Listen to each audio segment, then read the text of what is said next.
आपण प्रार्थनेने सुरुवात करूयात. ओम अज्ञानतिमिरन्धस्य ज्ञानाञ्जनशलाकया चक्षुरुन्मिलितं येन तस्मै श्रीगुरवे नमः. श्रीचैतन्यमनोभीष्टं स्थापितं येन भूतले स्वयं रूप कदा मह्यं ददाति स्वपदान्तिकम्. वन्देऽहं श्रीगुरो श्रीयुतापदकमलं श्रीगुरून् वैष्णवांश श्रीरूपं साग्रजातं सहगण रघुनाथान्वितं तं सजीवं साद्वैतं सावधूतं परिजनासहितं कृष्णचैतन्यदेवं श्रीराधा कृष्णपादान् सहगण ललिता श्रीविशाखान्वितं च नमः. ओं विष्णुपादाय कृष्णप्रेष्ठाय भूतले श्रीमते भक्तिवेदांत स्वामिनिति नामिने नमस्ते सारस्वती देवे गौरवाणी प्रचारिणे शेष शून्यवादी पाश्चातदेशतारिणे नमो महावदन्याय कृष्ण प्रेम प्रदायते कृष्णाय कृष्ण चैतन्य नामिने गौरत्विषे नमः. हे कृष्णा करुणा सिंधु दीनबंधु जगतपते गोपेश गोपिका कांत राधा कांत नमस्तुते. तप्त कांचन गौरांगी राधे वृंदावनेश्वरी वृषभानुसुते देवी प्रणमामि हरिप्रिये. वाञ्छाकल्पतरुभ्यश्च कृपा सिन्धुभ्येव च पतितानां पावनेभ्यो वैष्णवेभ्यो नमो नमः. जय श्री कृष्ण चैतन्य प्रभु नित्यानंद श्री अद्वैत गदाधर श्रीवासादि गौर भक्तवृंद. हरे कृष्णा कृष्णा कृष्णा हरे हरे हरे राम राम राम हरे हरे.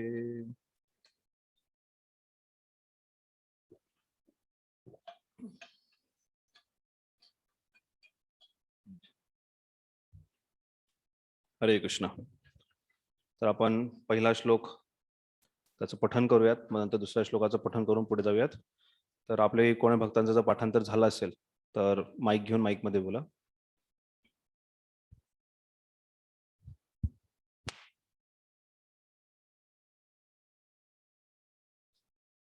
पाठीमागे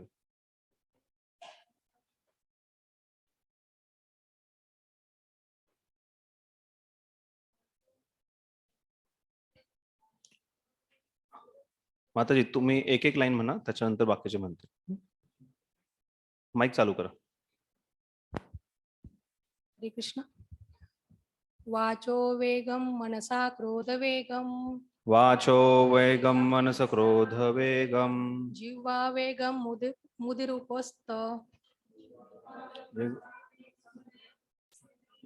एतान वेगान विषहेद धीर एतान वेगान यो विषयेत धीरः सर्वामपि मां पृथ्वीं सशिष्यते. सर्वामपि मां पृथ्वीं सशिष्यात्. अजून कोणी?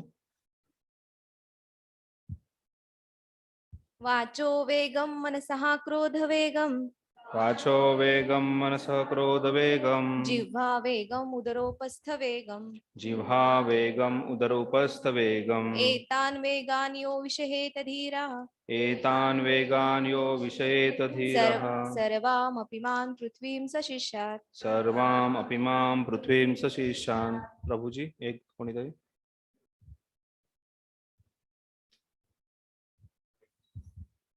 हरे कृष्णा. वाचो वेगम मनस क्रोध वेगम वाचो मनसं क्रोध वेगम जीवा वेगम उदरोपस्थ वेगम जिह्वा वेगम उदरोपस्थ वेगम एतान वेगान यो विषयेत धीरः एतान वेगान यो विषयेत धीरः सर्वामपि मां पृथ्वीं सशिष्यात्. सर्वामपि मां पृथ्वीं सशिष्यात्. हरे कृष्णा. वाचो वेगम मनस क्रोध वेगम वाचो वेगम मनस क्रोध वेगम जिह्वा वेगम उदरपस्थ वेगम जिह्वा वेगम उदरोपस्थ वेगम एतान वेगानो यो विषेत धीरम एतान वेगान यो विषयेत धीर सर्वामपि पृथ्वीस शेष्यात् सर्वां पृथ्वीं सशिष्य. श्लोक 2. अत्याहार प्रयासस्य प्रजल्पो नियमाग्रह जनसंगश्च लौलंश्च षड्भिर्भक्ति विनश्यति. अत्याहार प्रयासस्य आहार प्रयास प्रजल्पो नियमाग्रह जनसंगश्च लौल्यंश्च षड्भिर्भक्ति विनश्यति. अत्याहार प्रयासस्य प्रजल्पो नियमाग्रह जनसंगश्च लौल्यंश्च षड्भिर्भक्तिर्विनश्यति. तर आतापर्यंत आपण अत्याहार आणि प्रयास या दोन गोष्टीवरती चर्चा केलेली आहे. तर आतापर्यंत केलेल्या चर्चेपैकी काही जे आपले मागच्या वेळेस झालेले जे पॉइंट्स आहेत कोणी पुन्हा बोला माताजी. माईक मध्ये बोला. ऑनलाईन भक्तांसाठी फार महत्वाचं आहे. त्यांना ऐकायला जात नाही तुम्ही काय बोलताय ते, त्यामुळे माईक मध्ये बोलायचं. धर्माबद्दल सांगितलं होतं की धर्म म्हणजे भौतिक जगातून मुक्ती मिळवून आध्यात्मिक जगतात म्हणजे भगवंताशी संबंध जोडणे हा खरा धर्म आहे. बरोबर. आणि म्हणजे हेच खरा स्वधर्म आहे. स्वधर्माबद्दल चर्चा केली आता आपण.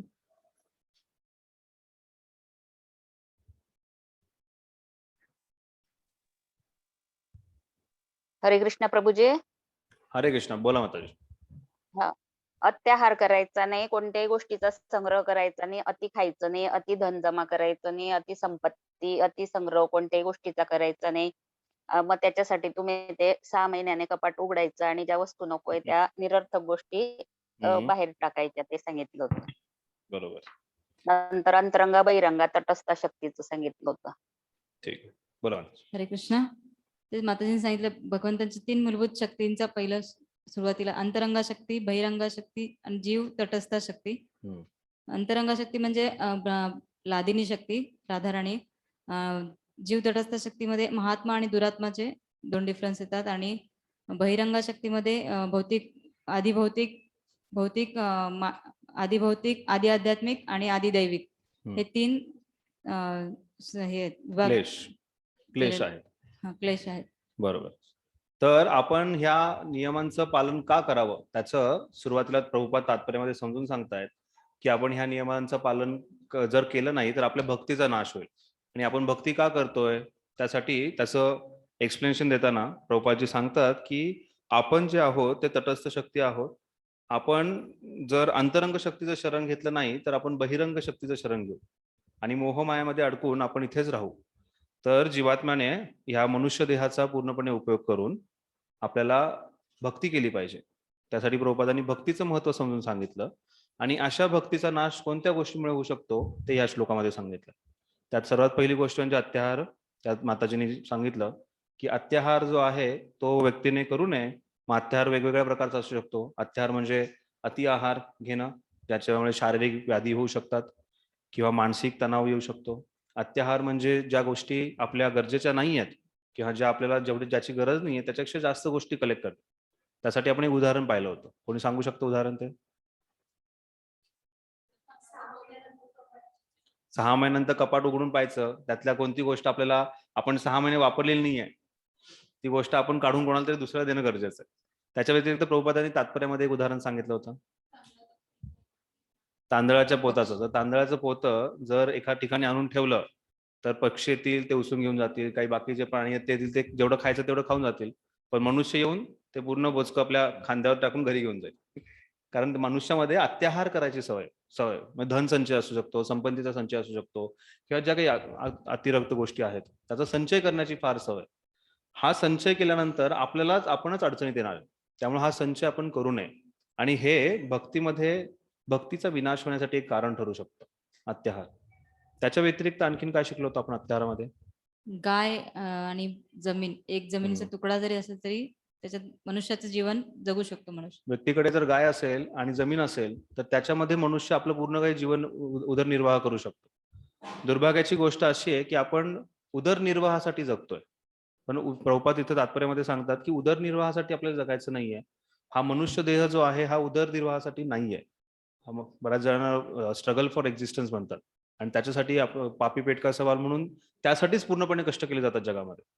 पण हा मनुष्य देहामध्ये आपल्याला मनुष्य देहाचं सार्थक करायचंय आणि भगवंतांची भक्ती प्राप्ती करून भगवंतांचं कृष्ण प्रेम प्राप्त करायचं आहे. ठीक आहे, अजून अत्याहारामध्ये काय शिकलो होतो आपण?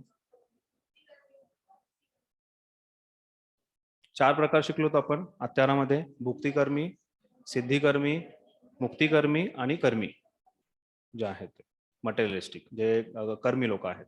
तर सर्वात सुरुवातीला प्रभुपादांनी सांगितलं की भक्ताचं जे जीवन आहे ते म्हणजे साधी राहणी आणि उच्च विचारसरणी, सिम्पल लिव्हिंग हाय थिंकिंग.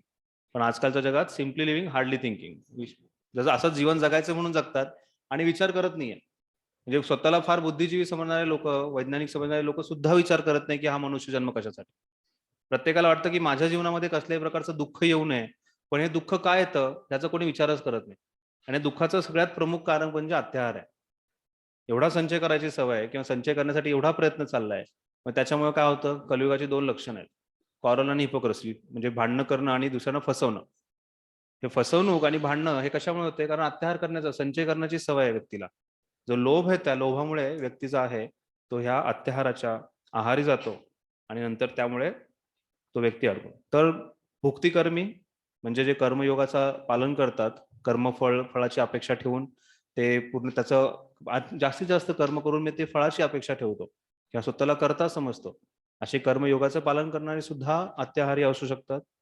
मुक्तिकर्मी म्हणजे मुक्ती प्राप्ती किंवा जे ब्रह्मज्योतीमध्ये लीन होण्याची जी व्यक्तीची इच्छा आहे त्यासाठी ही अतिशय प्रयत्न केला जातो आणि अतिशय प्रयत्न करणं किंवा त्या गोष्टीचाही अत्याहार करणं योग्य नाहीये. तर हे जे भुक्तिकर्मी आहेत त्यासाठी दोन्ही होते, प्रयास आणि अत्याहार. प्रयास म्हणजे ओव्हर एंडेवर, अति परिश्रम करणे. कारण अत्याहार व्यक्तीला करायचा असेल तरच तो व्यक्ती प्रयास करतो. तर त्यासाठी प्रयास आणि अत्याहार ह्या एकमेकांशी जुळलेल्या गोष्टी आहेत. आणि त्यानंतर सिद्धिकर्मी, आपण पाहिलं सिद्धिकर्मीचं उदाहरण, प्रभुपाद सांगत होते की 5 पैसे का सिद्धी, पाण्यावर चालण्याची 5 पैशाची सिद्धी आहे. तर आपल्याला त्या सिद्धिकर्मी किंवा सिद्धी प्राप्तीसाठी कसलाही प्रयास करायचा नाहीये किंवा त्याचा अत्याहारही करायचा नाहीये, कारण सिद्धी प्राप्तीने आपण ह्या भौतिक जगतातच राहणार आहोत. असे बरेच बाबाबुवा आहेत जे स्वतःला 5 फूट वरती नेतात आणि लोकांना फार आश्चर्य वाटतं, फक्त एक श्वास घेऊन ते वरती 5 फूट वरती कशा हवेत तरंगू शकतात. पण हवेत तरंगण्यासाठी बरेच काही बाकी भरपूर काही मीडियम्स आहेत. तर ह्या भौतिक जगतामध्ये लोकांना आश्चर्यचकित करणे किंवा राखेतून सोनं निर्माण करणे यासाठी आपल्याला प्रयत्न करायचा नाहीये. आपल्या जीवनाचं सोनं करायचंय ते महत्वाचं आहे. ठीक आहे. तर अत्याहार आणि प्रयास या 2 गोष्टी आपण पाहिल्या मागच्या वेळेस. आज आपण पाहूयात पुढचा पूर्ण श्लोक. त्याच्यामध्ये प्रजल्प, नियमाग्रह, जनसंघ आणि लवल्य ह्या 4 गोष्टी येतात. तर प्रजल्पाबद्दल चर्चा करूयात. अत्याहाराबद्दल पुढे जाऊन प्रभुपादजी तात्पर्यामध्ये बऱ्याच काही गोष्टी लिहितात, ज्याच्यामध्ये कम्युनिस्ट आणि कॅपिटलिस्ट म्हणजे साम्यवादी आणि भाषांतर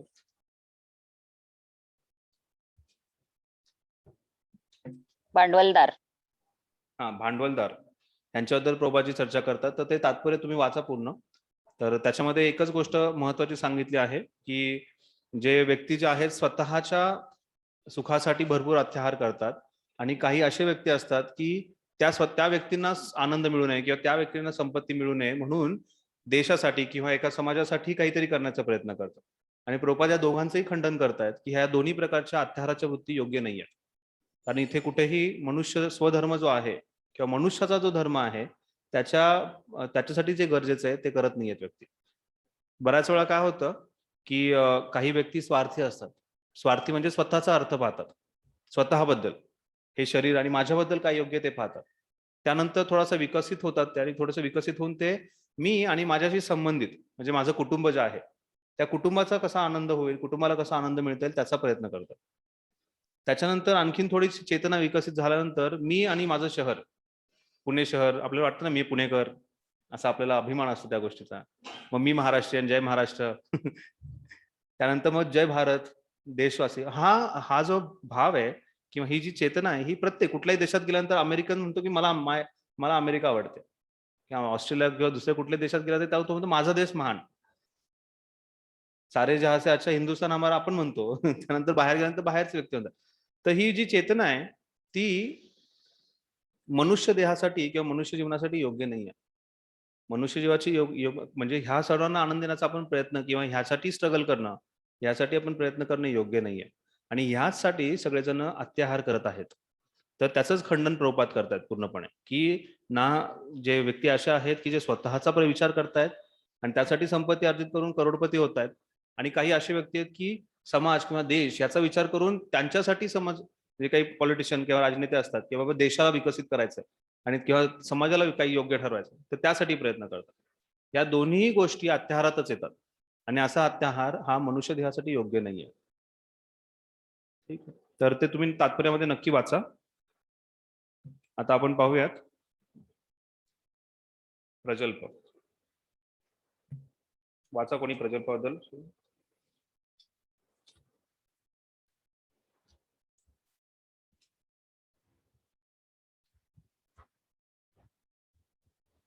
आणखी एक अडथळा म्हणजे प्रजल्प, पान नंबर 22. हरे कृष्ण. आणखी एक अडथळा म्हणजे प्रजल्प अर्थात अनावश्यक बडबड होय. जेव्हा आपण काही मित्रांना भेटतो तेव्हा डराव करणाऱ्या बेडकाप्रमाणे लागलीच आपण अनावश्यक बडबड सुरू करतो. आपल्याला जर बोलवायचेच असेल तर आपण कृष्ण भावना आंदोलनासंबंधी बोलावे. जे कृष्ण भावना आंदोलनाच्या बाहेर आहेत त्यांना भरमसाठ वर्तमानपत्रे व कादंबऱ्या वाचण्यामध्ये, शब्दकोडी सोडवण्यामध्ये आणि इतर अनेक अर्थहीन गोष्टी करण्यामध्ये स्वारस्य असते. अशा रीतीने लोक आपला बहुमूल्य वेळ आणि शक्ती केवळ व्यर्थ दवडतात. पाश्चात्य देशांमध्ये सक्रिय जीवनातून निवृत्ती झालेले वृद्ध लोक पत्ते खेळतात, मासेमारी करतात, टीव्ही पाहतात आणि सामाजिक राजनैतिक योजनांसंबंधी निरर्थक वाद घालीत बसतात. या सर्व तसेच इतर निरर्थक गोष्टींचा समावेश प्रजल्पामध्ये होतो. कृष्ण भावनेमध्ये आस्था असणाऱ्या बुद्धिमान व्यक्तींनी अशा गोष्टींमध्ये कधीही भाग घेऊ नये. हरे कृष्ण. तर प्रजल्प हा सर्वांचा आवडता विषय आहे. प्रत्येकाला ह्या गोष्टीची चर्चा करतात. बऱ्याच वेळा असं प्रजल्प करू नये म्हणून चर्चा करत भरपूर प्रजल्प केला जातो. तर प्रजल्प म्हणजे अनावश्यक बडबड. तर अनावश्यक बडबड व्यक्तीने करू नये. तर बऱ्याच वेळा असा प्रश्न उठतो की वाचोवेगम आणि प्रजल्प यात फरक काय. कारण वाचोवेगम मध्ये आपण ऐकलं की आपली जी वाकशक्ती, वाणी जी आहे, त्या वाणीवरती नियंत्रण असलं पाहिजे. तर ह्या दोन गोष्टीचा संबंधही आहे. पण त्यात सर्वात महत्वाची गोष्ट म्हणजे प्रजल्प म्हणजे कृष्ण व्यतिरिक्त जी बडबड आहे त्याला अनावश्यक बडबड म्हणतात. वाणीवरती नियंत्रणामध्ये बऱ्याच गोष्टी असू शकतात, ज्याच्यामध्ये आपल्या जे बोलण्यामध्ये आपण आपल्या बोलण्याद्वारे आपण आपल्याला आपल्या जीवनात अडथळे आणू शकतो. की असं म्हणतो ना की एक जीभ अशी जिला हाड नाही आहे, पण त्या जीभ 32 पाडू शकते आपली. तर वाणीमुळे अशा अडचणी होऊ शकतात. पण प्रजल्प हा एक त्यातला एक भाग आहे ज्याच्याकडे आपल्याला ध्यान देणं फार गरजेचं आहे. प्रजल्प म्हणजे अनावश्यक बडबड. त्या वाणीमध्येही आपण उदाहरण पाहिलं होतं जिथे बेडकाचं उदाहरण दिलं होतं. बेडूक जो आहे तो डराव करून सापाला आव्हान करतो आणि साप जो आहे तो बेडकाला नंतर गिळून घेतो. तर तसंच बरेच असे व्यक्ती सापडतील जे कृष्ण व्यतिरिक्त बऱ्याच गोष्टींची बडबड करतात आणि अशी अनावश्यक बडबड आपण टाळणं फार गरजेचं आहे. आणि ह्याच प्रजल्पामध्ये प्रभुपाद आणखीन पुढे जाऊन सांगतायत की बरेच व्यक्ती जे आहेत ते प्रजल्प करण्याच्या नावाखाली मासेमारी करतात किंवा एकत्र म्हणजे वय झाल्यानंतर काय करायचं, रिटायर झाल्यानंतर काय करायचं, मग पत्ते खेळा. बरेच असे व्यक्ती भेटतील बऱ्याच सोसायटीमध्ये, गार्डन मध्ये किंवा लाफिंग क्लब हा हा हा हा हा हा जाऊन एकत्र फक्त हसत बसतात. ते असं काहीतरी अयोग्य गोष्टी करतात, अनावश्यक गोष्टी करतात. म्हणजे ज्या वयामध्ये भगवंतांची भक्ती करून आपल्या जीवनाचं सार्थक करायचंय त्या वयामध्ये व्यक्ती फक्त हा हा हा हा हसत राहतात. हे योग्य नाहीये. किंवा पत्ते खेळतात किंवा बाकी मासेमारी करतात किंवा काही कोणत्याही निरर्थक गोष्टींवरती चर्चा करत बसतात. तर ह्याला प्रजल्प म्हणतात. तो हा प्रजल्प आपण प्रत्येकाने टाळणं गरजेचं आहे. भक्ताच्या जीवनामध्ये ह्या गोष्टीला फार महत्व दिलेलं आहे. बऱ्याच वेळा प्रजल्पामध्ये आपण आजकाल सोशल मीडियामुळे कधी आपण प्रजल्पामध्ये जातो हे आपल्याला कळत नाहीये. म्हणजे व्हॉट्सअपवरती कोणीतरी काहीतरी चॅट करतं आणि त्या गोष्टीवरती मग देशभक्तीवरती कोणीतरी काहीतरी लिहिलेलं असतं किंवा मोदी गव्हर्नमेंटवरती कोणीतरी काहीतरी लिहिलंय किंवा कुकिंगवरती माताजीनं कोणी काहीतरी कमेंट केली, मग त्या गोष्टीवरती एवढी चर्चा चालत राहते निरर्थक की समजत नाही. एक माझा स्टुडंट आहे, तो आपल्या आईशी चर्चा करत होता आणि आई इथे नव्हती, हैदराबादला होती आणि त्यांची चर्चा चालू झाली की आज काय बनवलं तुला, काय आई त्याला सांगत होती काय करायचं. तिथून नंतर मग त्या मंदिरात काय झालं, या मंदिरात काय झालं आणि नंतर असे त्या दोघांची कमीत कमी तास दीड तास एकमेकांशी ते चॅटिंग करत होते. तर मी म्हणलं तुम्ही म्हणजे फोन करून बोलू शकता 5-10 मिनिटात गोष्टी सॉल्व्ह, पण त्या चॅटिंगच्या द्वारे भरपूर निरर्थक अशी बडबड चालली होती. तर आपल्याकडूनही ह्या गोष्टी होऊ शकतात. बऱ्याच वेळा सोशल मीडियामुळे युट्यूब किंवा बाकी बऱ्याचशा गोष्टी फॅसिलिटी आहेत. मग त्या गोष्टीवरती आपण म्हणतो की आज महाराजांचं लेक्चर येणार आहे, युट्यूबवरती बघायला जातो आणि ते बघता बघता मग त्यात काहीतरी असं आकर्षक काहीतरी दिसतं. महाराजांचं लेक्चर आपण तास 2 तासानंतर बघतो, पण त्याच्या आधी आपण बऱ्याच काही गोष्टी आपल्याकडून चालल्या जातात.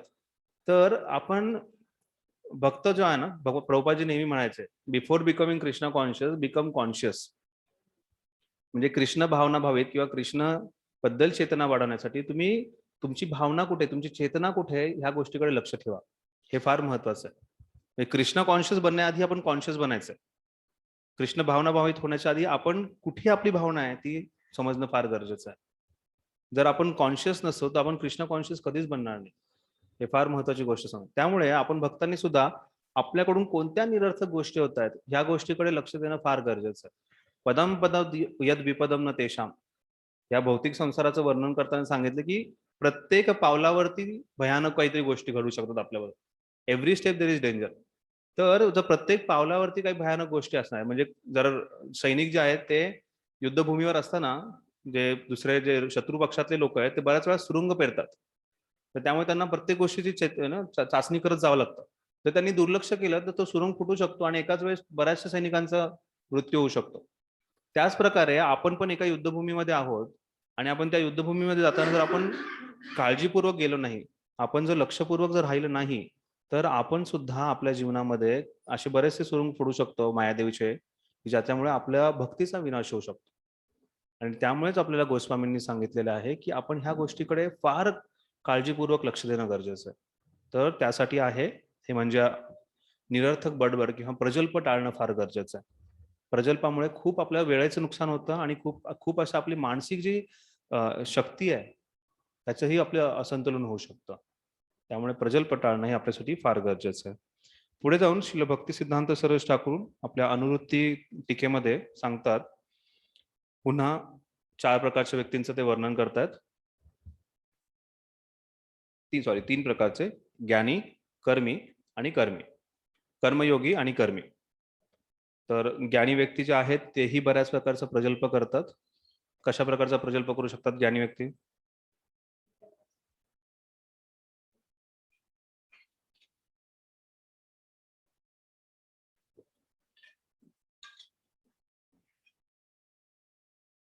ज्ञान अर्जित करण्यासाठी अशा बऱ्याचशा गोष्टींचे ते अध्ययन करतात जे निरर्थक आहे. फक्त ज्ञान अर्जित करायचं. आजकालच्या जगामध्ये तत्वज्ञानी बनण्याची बऱ्याच जणांना इच्छा आहे आणि प्रत्येक जण आपलं आपलं तत्वज्ञान काढतंय आणि योग्य ज्ञान कुठे मिळतं ह्याचा कोणी शोधच करत नाहीये. आणि त्यामुळे बऱ्याचशा वेगवेगळे तत्वज्ञानी जी पुस्तकं आहेत किंवा वेगवेगळे जे जगातले तत्वज्ञानी आहेत त्यांचं अध्ययन करण्याचा प्रयत्न करतात. तर ते ज्ञानीची ही एक आपण म्हणू शकतो की त्यांचा फॉल्ट आहे की त्यांना योग्य ठिकाणी जात नाहीये. दुसरे झाले कर्म.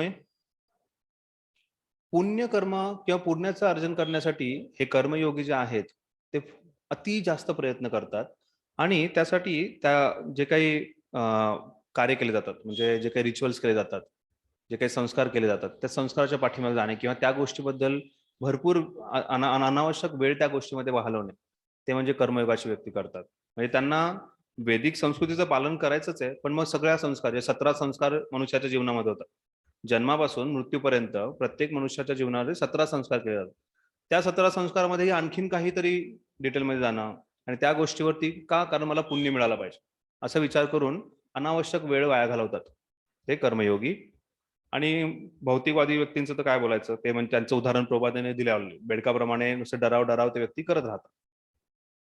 किंवा न्यूजपेपर वाचणे, मॅगझिन वाचणे, आजकालच्या ह्याच्यात व्हॉट्सअप, फेसबुक, इंस्टाग्राम हे सगळं जे आहे ते म्हणजे प्रजल्पामध्ये आहेत. त्यामुळे आपण आता मी जेव्हा ह्या गोष्टीचं खंडन करतो किंवा निंदा करतोय व्हॉट्सअप, फेसबुक किंवा सोशल मीडिया, युट्यूब, तर ह्या सर्व गोष्टी तेवढ्याच योग्यही आहेत आणि तेवढ्याच अयोग्यही आहेत. तर आपल्या हातामध्ये आहे की आपण कोणता त्या गोष्टीचा योग्य प्रकारे उपयोग करतोय की अयोग्य प्रकारे उपयोग करतोय. कोणाचा काही प्रश्न आहे? बोला. ज्ञान दान देणे अत्याहारामध्ये आपण विचार करू शकतो. दान जेव्हा दिलं जातं, आपण पुढे शिकणार आहोत ह्याच NOD मध्ये, त्याच्यामध्ये दान देणे हा जो प्रकार आहे तो 3 गुणांमध्ये असतो. एक आहे दान जे आहे ते सत्वगुणात असतं, दान रजोगुणात असतं आणि दान तमोगुणात असतं. तमोगुणातलं दान दिलंय ते म्हणजे कोणत्या तरी अशा कोणालाही द्यायचं म्हणून दिलेलं आहे किंवा त्याचा कसल्याही प्रकारचा विचार केलेला नाहीये. असं दान देणं म्हणजे तमोगुणातलं दान दिलेलं आहे. म्हणजे कोणाला देतोय, का देतोय, कसल्याही गोष्टीचा विचार न करता द्यायचं म्हणजे त्याला तमोगुणात. रजोगुणातलं दान म्हणजे हे दान दिल्यानंतर मला काय मिळेल, माझं कुठल्या बोर्डावरती नाव येणार आहे, माझं मी कसा फेमस होईल किंवा मी कसा दानशूर आहे हे दाखवण्याचं. कर्ण रजोगुणातलं दान होतं. कर्ण दानशूर होता पण त्याचं दान जे होतं ते रजोगुणातलं दान होतं. स्वतःला फार फेमस करण्यासाठी दान देणं ते रजोगुणात. आणि सत्वगुणातलं दान म्हणजे योग्य ठिकाणी योग्य व्यक्तीसाठी केलेलं दान आहे. तर त्याला आपण अत्याहारामध्ये मोडू शकतो. तर ह्या सर्व गोष्टी म्हणजे माझं नाव फेमस व्हावं किंवा मी दान दिलंय बाबा, हे अत्याहाराच्या वृत्तीमध्ये येऊ शकतं. तर ती टाळण्यासाठी आपण योग्य ठिकाणी योग्य प्रकारे दान देणं गरजेचं आहे. जसं आपल्या आचार्यांनी सांगितलं की कुठे दान द्यावं, कसं द्यावं, किती प्रमाणात द्यावं, त्या सगळ्या गोष्टीची चर्चा. आताची माईक द्यावं. ऑनलाईन कोणाचा काही प्रश्न आहे का? यस प्रभू. हरे कृष्ण. यस प्रभू. विनायक बोलतो प्रभू. बोलू प्रभू. बोला बोला. प्रभूजी, वर्तमानपत्र वाचण्याबद्दल होतं. DOTनी जर आता वर्तमानपत्र वाचलं नाही तर आजूबाजूचं काहीच कळत नाही. आपण म्हणजे बरेचसे DOT आता टीव्ही बघत नाहीत, न्यूज व्यूज कळत नाही. सो करंट अफेअर्स कसे कळणार? मग समजा वर्तमानपत्र पण जर आपण बंद केलं किंवा that is not prime part of the बरोबर.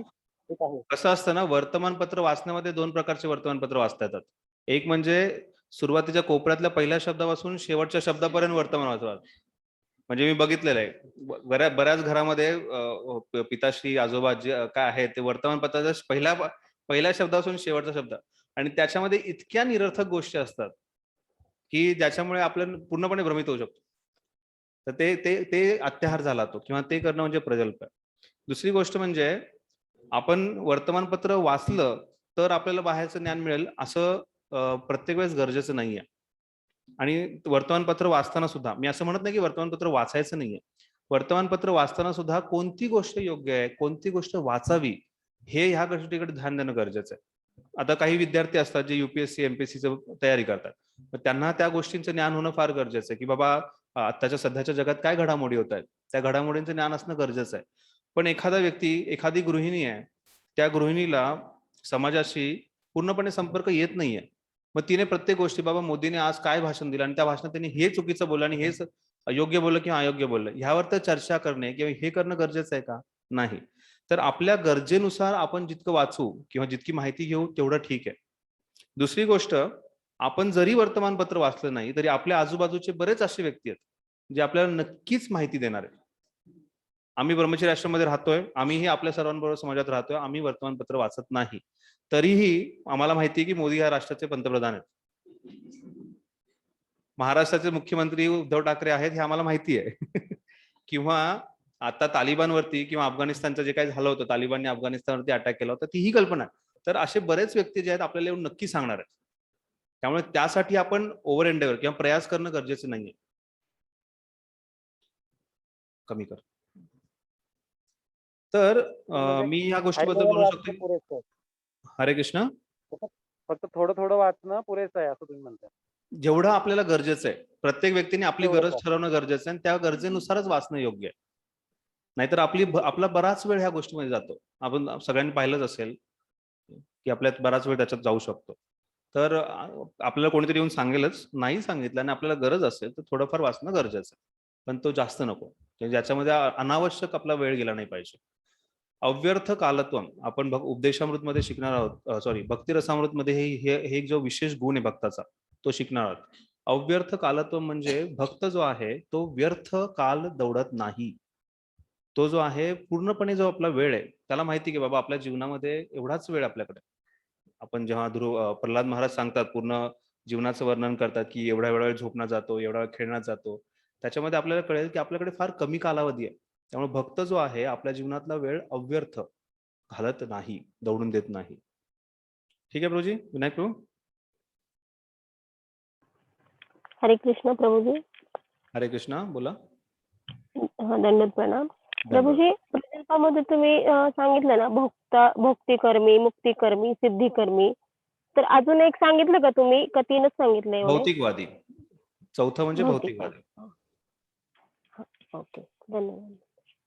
प्रभूजी, बाहेरच्या जगामध्ये जेव्हा आपण वावरत असतो तर तिकडे खूप प्रजल्प केला जातो, तर तिथं आपण कसं रोखलं पाहिजे प्रजल्पाला? बरोबर आहे. खूप चांगला प्रश्न आहे की आपण जेव्हा बाहेरच्या जगामध्ये राहतो, जॉबला जातो किंवा जवळच्या आजूबाजूंशी संबंध येतो, तर त्या ठिकाणी आपण कशा प्रकारे प्रजल्प टाळू शकू. तर प्रभुपादजींनी एकदा कबड्डीचं उदाहरण दिलं होतं. आपण जेव्हा कबड्डी खेळतो तेव्हा दुसऱ्या आपण रेड टाकल्यानंतर जेव्हा जातो समोर, तर तिथे गेल्यानंतर कबड्डी कबड्डी कबड्डी किती वेळ म्हणतो आपण? जोपर्यंत आपला श्वास आहे तोपर्यंत आपण कबड्डी खेळतो, कबड्डी कबड्डी म्हणतो. आणि जर श्वास आपला कमी होत असेल तर आपण काय करतो? परत येतो.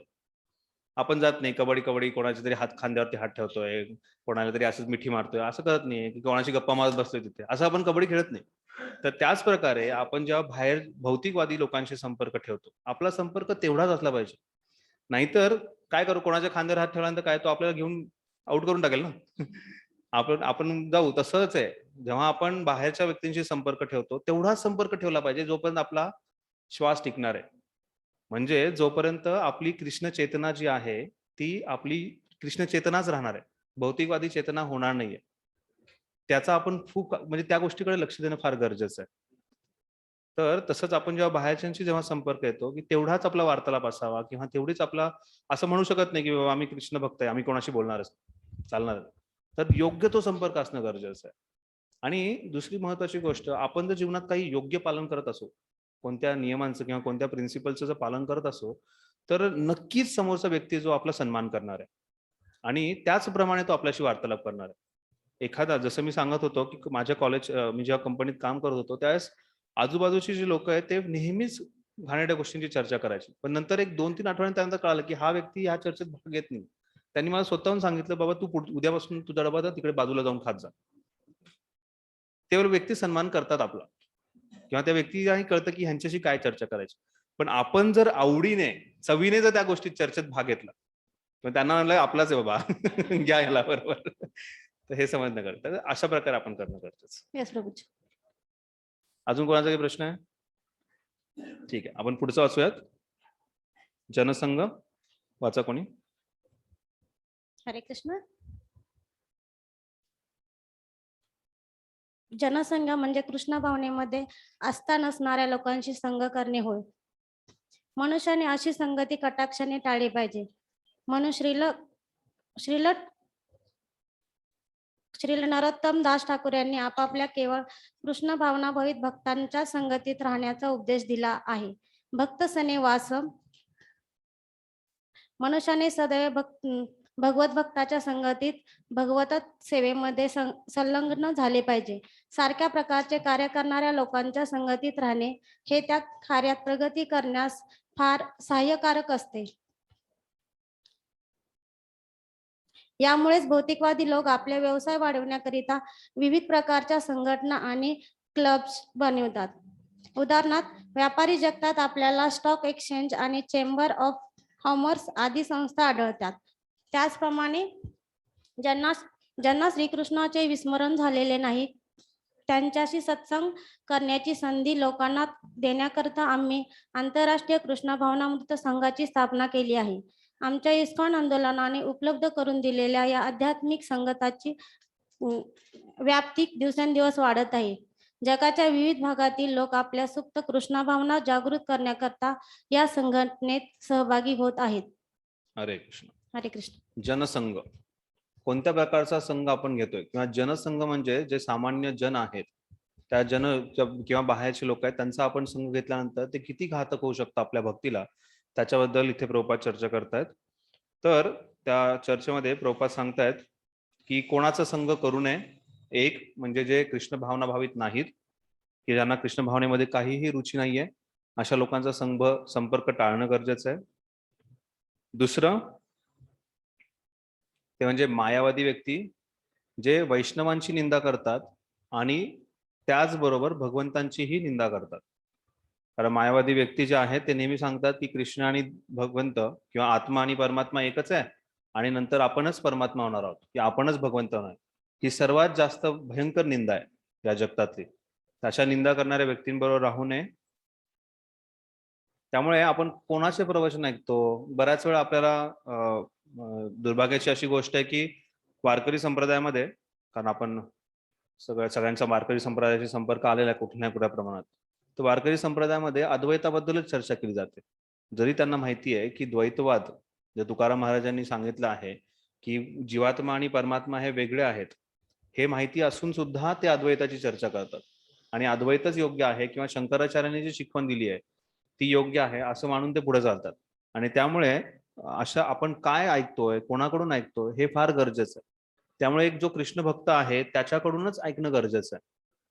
बऱ्याच वेळा कृष्ण भक्तांमध्ये सुद्धा काही व्यक्ती म्हणजे दिसतात, वैष्णव तिलक लावलेला आहे, कंठीमाळ घातलेली आहे, धोती कुर्ता घातलेला आहे, पण तो व्यक्ती सुद्धा काही चुकीचे गोष्टी आपल्याला शिकू शकतो. जसं वृंदावनामध्ये जेव्हा भक्त राहत होते प्रभुपादांच्या वेळेमध्ये, तर त्यावेळेस अरे काय आवाज चाललाय बाहेर? 2 क्लास चालू, ते थांबू नाही शकत का? तर वृंदावनात जेव्हा भक्त राहत होते तर त्यावेळेस तिथे बरेच असे काही व्यक्ती होते किंवा काही महान महंत होते. ते भक्तांना सांगत होते की तुम्ही हरे कृष्ण जप करताय, हे फार एका नवभक्ताचं लक्षण आहे. एक जे नवे भक्त आहेत त्यांच्यासाठी हे आहे. ज्यांची भक्तीमध्ये प्रगती होते त्यांनी बरेच काही सिद्ध प्रणाली मंत्र घ्यावा. तुम्हाला तुमचा सिद्ध देह जो आहे, म्हणजे आध्यात्मिक जगतात तुमचा तो देह आहे, तो देह मिळेल. आणि मग तुम्ही सिद्ध प्रणाली मंत्र घ्या, आणि सिद्ध प्रणाली मंत्र तुमचं आम्ही तुम्हाला तुमचं स्वरूप काय तेही सांगू. मग कोणाला सांगितलं की तू आध्यात्मिक जगतामध्ये मोर आहे, कोणाला सांगितलं तू गाय आहे, कोणाला सांगितलं की बाबा तू असं अमुक वस्तू आहे, कोणाला सांगितलं तू दगड आहे आध्यात्मिक जगतामध्ये, आणि आत्तापासून तुला त्या गोष्टीची प्रॅक्टिस करावी लागेल.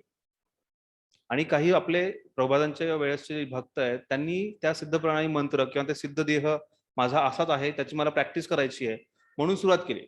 आणि मग दिवसभर फक्त ते काय को को को कु कु कु कु किंवा गाई जाऊन असं फक्त दिवसभर, आणि त्यांची प्रॅक्टिस होती सिद्ध प्रणाली मंत्र देणाऱ्याची, किंवा दगडासारखं फक्त बसून राहायचं, काहीच नाही करायचं. मग प्रभुपादांना जेव्हा हे कळालं, प्रभुपादांनी एवढा म्हणजे प्रभुपाद खूप रागावले आणि प्रभुपादांनी खूप त्यांना ओरडले प्रभुपाद की हे चुकीचं आहे, असं करणं गरजेचं योग्य नाहीये. आपल्यासाठी सिद्ध प्रणाली मंत्र एकच आहे, तो म्हणजे हरे कृष्णा कृष्णा कृष्णा हरे हरे, हरे राम राम राम हरे हरे. आणि आपलं सिद्ध स्वरूप जे आहे ते म्हणजे जिवेर स्वरूप होय कृष्णेर नित्यदास. हरे कृष्ण महामंत्रातून आपण एकच गोष्ट मागतो, हे राधाराणी, हे कृष्ण, मला तुमच्या सेवकाचं रूप द्या, मला सेवक बनवा, मला तुमची सेवा द्या. पण हे समजण्यापेक्षा काहीतरी वेगळं काहीतरी करायचं, काहीतरी नवीन करायचंय, मला आध्यात्मिक जगात मी कसं आहे ते बघायचं. काही गरज नाहीये, ते स्वरूप सिद्ध जे काय आहे तिथे जाऊन कळणार आहे आपल्याला, किंवा जर गुरूंची इच्छा झाली, गुरूंनी आपल्यावरती कृपा दाखवली तर आपल्याला तेही कळेल, तेवढंच आपलं हृदय शुद्ध झालं तर अशा गोष्टींकडेही जाणं हे चुकीच्या संघामध्ये जाण्यासारखं. तर भक्त जरी दिसतोय तरी कोणत्या भक्ताकडून ऐकावं तेही समजणं आपल्याला फार गरजेचं. त्यामुळे प्रभुपादांचे लेक्चर्स ऐकणे, आपल्या गुरु महाराजांचे लेक्चर ऐकणे, किंवा प्रभुपादांचे जे शिष्य आहेत जे वेगवेगळ्या स्तरावरती प्रचार करतात त्यांचे लेक्चर ऐकणे, किंवा आपल्या संबंधित जे काही आहेत काउन्सिलर्स आहेत किंवा वरिष्ठ वैष्णव जे आहेत मंदिराशी जुळले त्यांचे लेक्चर ऐकून आपण भरपूर प्रगती करू शकतो. त्यामुळे वेगळं काहीतरी शोधायची गरज नाही आपल्याला. तर फक्त मायावाद्यांचंच खंडन नाही, पण ह्या गोष्टींचं पण आपण लक्ष देणं गरजेचं आहे की आपण काय ऐकतो, काय पाहतो, त्या गोष्टीकडे लक्ष देणं गरजेचं. त्यानंतर चैतन्य महाप्रभू सांगतात, कृष्ण भक्त निष्काम अतएव शांत. कृष्ण भक्त निष्काम आहे, तो कुठल्याही त्याची कामना नाहीये, आणि त्यामुळे कृष्ण भक्त जो आहे तो शांत आहे. कृष्ण भक्त निष्काम अतएव शांत भुक्तिकामी मुक्तिकामी सिद्धिकामी सकले अशांत. भुक्ती सिद्धी मुक्तिकामी सकले अशांत. तर पहिली गोष्ट आपण ऐकली होती की जे व्यक्ती कृष्ण भावनेत रुची नाही त्या व्यक्तींचे आपण संग घ्यायचा नाहीये. दुसरं म्हणजे मायावादी किंवा जे असे व्यक्ती आहेत की जे चुकीचं तत्वज्ञान सांगतात अशा लोकांचा संघ घ्यायचा नाहीये.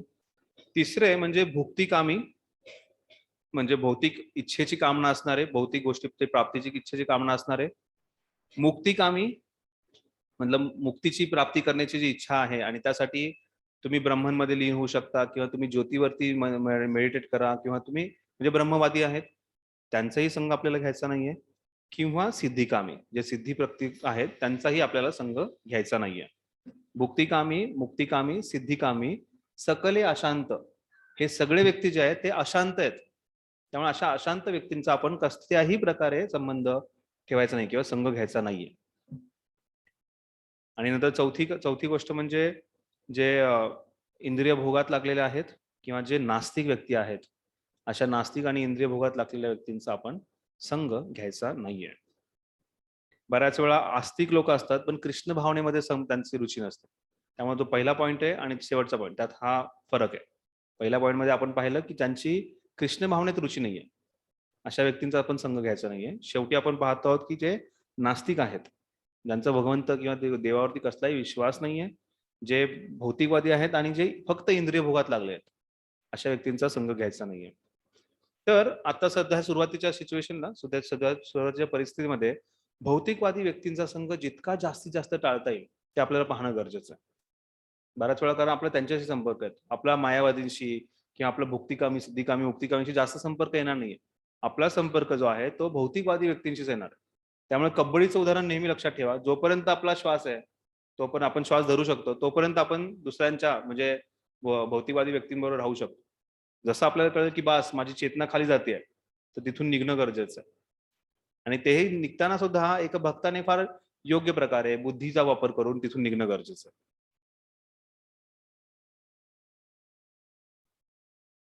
नरोत्तमदास ठाकूर सांगतात भक्त सन्निवास. मग ह्या लोकांचा संघ घ्यायचा नाही तर मग कोणाचा घ्यायचा? आपण जो कृष्ण भक्त आहे त्याचा संघ घेणं गरजेचं आहे. भक्त सन्निवास तर भक्ताचा संघ घेणं, कृष्ण भक्ताचा संघ घेणं हे फार आपल्यासाठी गरजेचं आहे. त्यासाठी उदाहरण देण्यासाठी बिझनेसमॅनचं उदाहरण देतात की ज्या व्यक्तीला जर त्याच्या उद्योगधंद्यामध्ये प्रगती करायची असेल तर तशा व्यक्तींबरोबर राहतो तो. तशा व्यक्तीच्या त्या कंपनीमध्ये राहतो किंवा स्टॉक एक्सचेंज किंवा प्रभुपाद सांगतात चेंबर ऑफ कॉमर्स वगैरे प्रभुपादांनी शब्द वापरले अशा गोष्टींचा तो संघ घेतो. आपल्याला काय करायचं? आपल्याला भक्तीमध्ये प्रगती करायची. त्यामुळे आपल्याला भक्तांचा संघ, मंदिराशी संघ येणं, मंदिरात सेवा करणं हे फार गरजेच्या गोष्टी आहेत. ठीक आहे. पुढे हा प्रश्न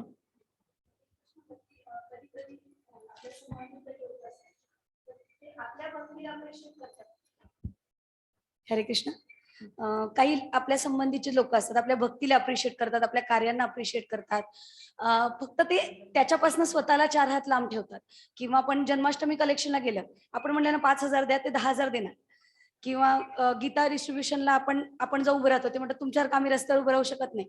मग त्यांना म्हणलं ना आपण एवढ्या भगवद्गीता डिस्ट्रीब्यूट करा, तेवढी कॅश आमच्याकडनं न्या आणि तुम्ही करा. तर मग अशा लोकांची रिलेशन आपण काय करायचं? आपण नक्कीच त्यांच्याशी रिलेशनशिप ठेवणं गरजेचं आहे. कारण प्रत्येक भगवंत भगवद्गीतेमध्ये सांगतात की वेगवेगळे व्यक्ती वेगवेगळ्या प्रकारे भगवंतांना शरणागत येतात. काही व्यक्ती जे आहेत ते पूर्णपणे स्वतःला समर्पित करतात. सर्व भक्त जे आहेत ज्यांनी जे दीक्षा घेतली आहे किंवा तुम्ही सगळे कोर्स करताय किंवा तुम्हाला पूर्णपणे समर्पण करायचं भगवंतांना, त्याचा प्रयत्न चाललाय. दुसरे व्यक्ती असतात जे आपलं शरीर भगवंतांच्या सेवेत लावतात. तिसरे व्यक्ती जे आहेत म्हणजे काही जणांना येतं वाटतं किंवा मंदिरात यावं, काहीतरी खोदावं, झाडे लावावेत, काहीतरी झाडून काढावं, काहीतरी सेवा करावी आणि तेवढे करून ते निघून जातात. त्यावेळेस शरीर सेवेत लावतात. तिसऱ्या प्रकारचे व्यक्ती असतात जे आपली बुद्धी जी आहे ती भगवंतांच्या सेवेत लावू इच्छितात. ते कष्ट करू इच्छित नाही पण ते असे आपले काही भक्त आहेत ब्रह्मचारी, त्यांनी असे वेगवेगळ्या लोकांशी कनेक्ट केले. त्यामुळे आता जे कॉन्टेस्ट होतात आपले व्हॅल्यू एज्युकेशन कॉन्टेस्ट किंवा कोणी अॅनिमेशन बनवणं किंवा काही कार्टून वगैरे बनवणं, तर त्यात आपली ती बुद्धी जी आहे तिथे ते वापर करतात. आणि चौथे व्यक्ती जे आहेत ते आपलं दान जे आहे ते फक्त देवाच्या सेवेत लावू शकतात. तर ह्या 4ही व्यक्तींची हळूहळू प्रगती होऊन ते एके वेळेस समर्पणामध्ये येऊ शकतात. तर त्यामुळे अशा व्यक्तींचा संपर्क आपण टाळू शकत नाही. जर कोणी आपलं दान देत आहे भगवंतांच्या सेवेत, आपण नक्कीच त्याच्या संपर्कात राहू. पण असं नाही की बाबा तो दान देतोय म्हणून बऱ्याच वेळा असं होतं की त्या व्यक्तीकडे एवढं जास्त ध्यान दिलं जातं की आपण ज्यांच्याकडे म्हणजे भक्तांकडे ध्यान देणं आपण टाळतो. तर तसं होऊ नये आपल्याकडे. जेवढं गरजेचं आहे तेवढं त्यांना प्रसाद देणे, त्यांच्याशी वार्तालाप करणे, त्यांना मंदिरात आणणे किंवा त्यांना काही गोष्टी त्यांना बऱ्याच वेळा आपण त्यांना व्हिडिओज पाठवू शकतो, अशा काही गोष्टी करू शकतो आपण. तर एवढा संपर्क असणं गरजेचं. पण ह्या चारही कॅटेगरीच्या व्यक्तींशी आपण संपर्क ठेवू शकतो. त्यात सर्वात जास्त संपर्क आपला जे जास्त समर्पित भक्त आहेत त्यांच्याशी असणं गरजेचं आहे. ठीक आहे माताजी? अजून कोणाचा काही प्रश्न? जनसंघ?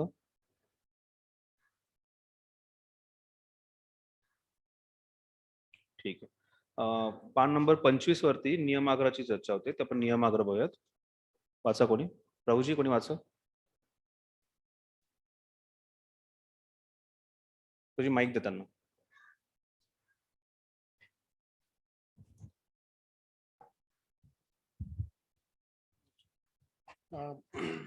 पुढे ना श्री भक्ती सिद्धांत सरस्वती पासून पुढे त्वरित लाभासाठी पान नंबर 25. अच्छा, फोटो नंतर, हे जे फोटो संपले त्याच्यानंतर. त्वरित लाभासाठी शास्त्रसंमत विधिविधानांचं.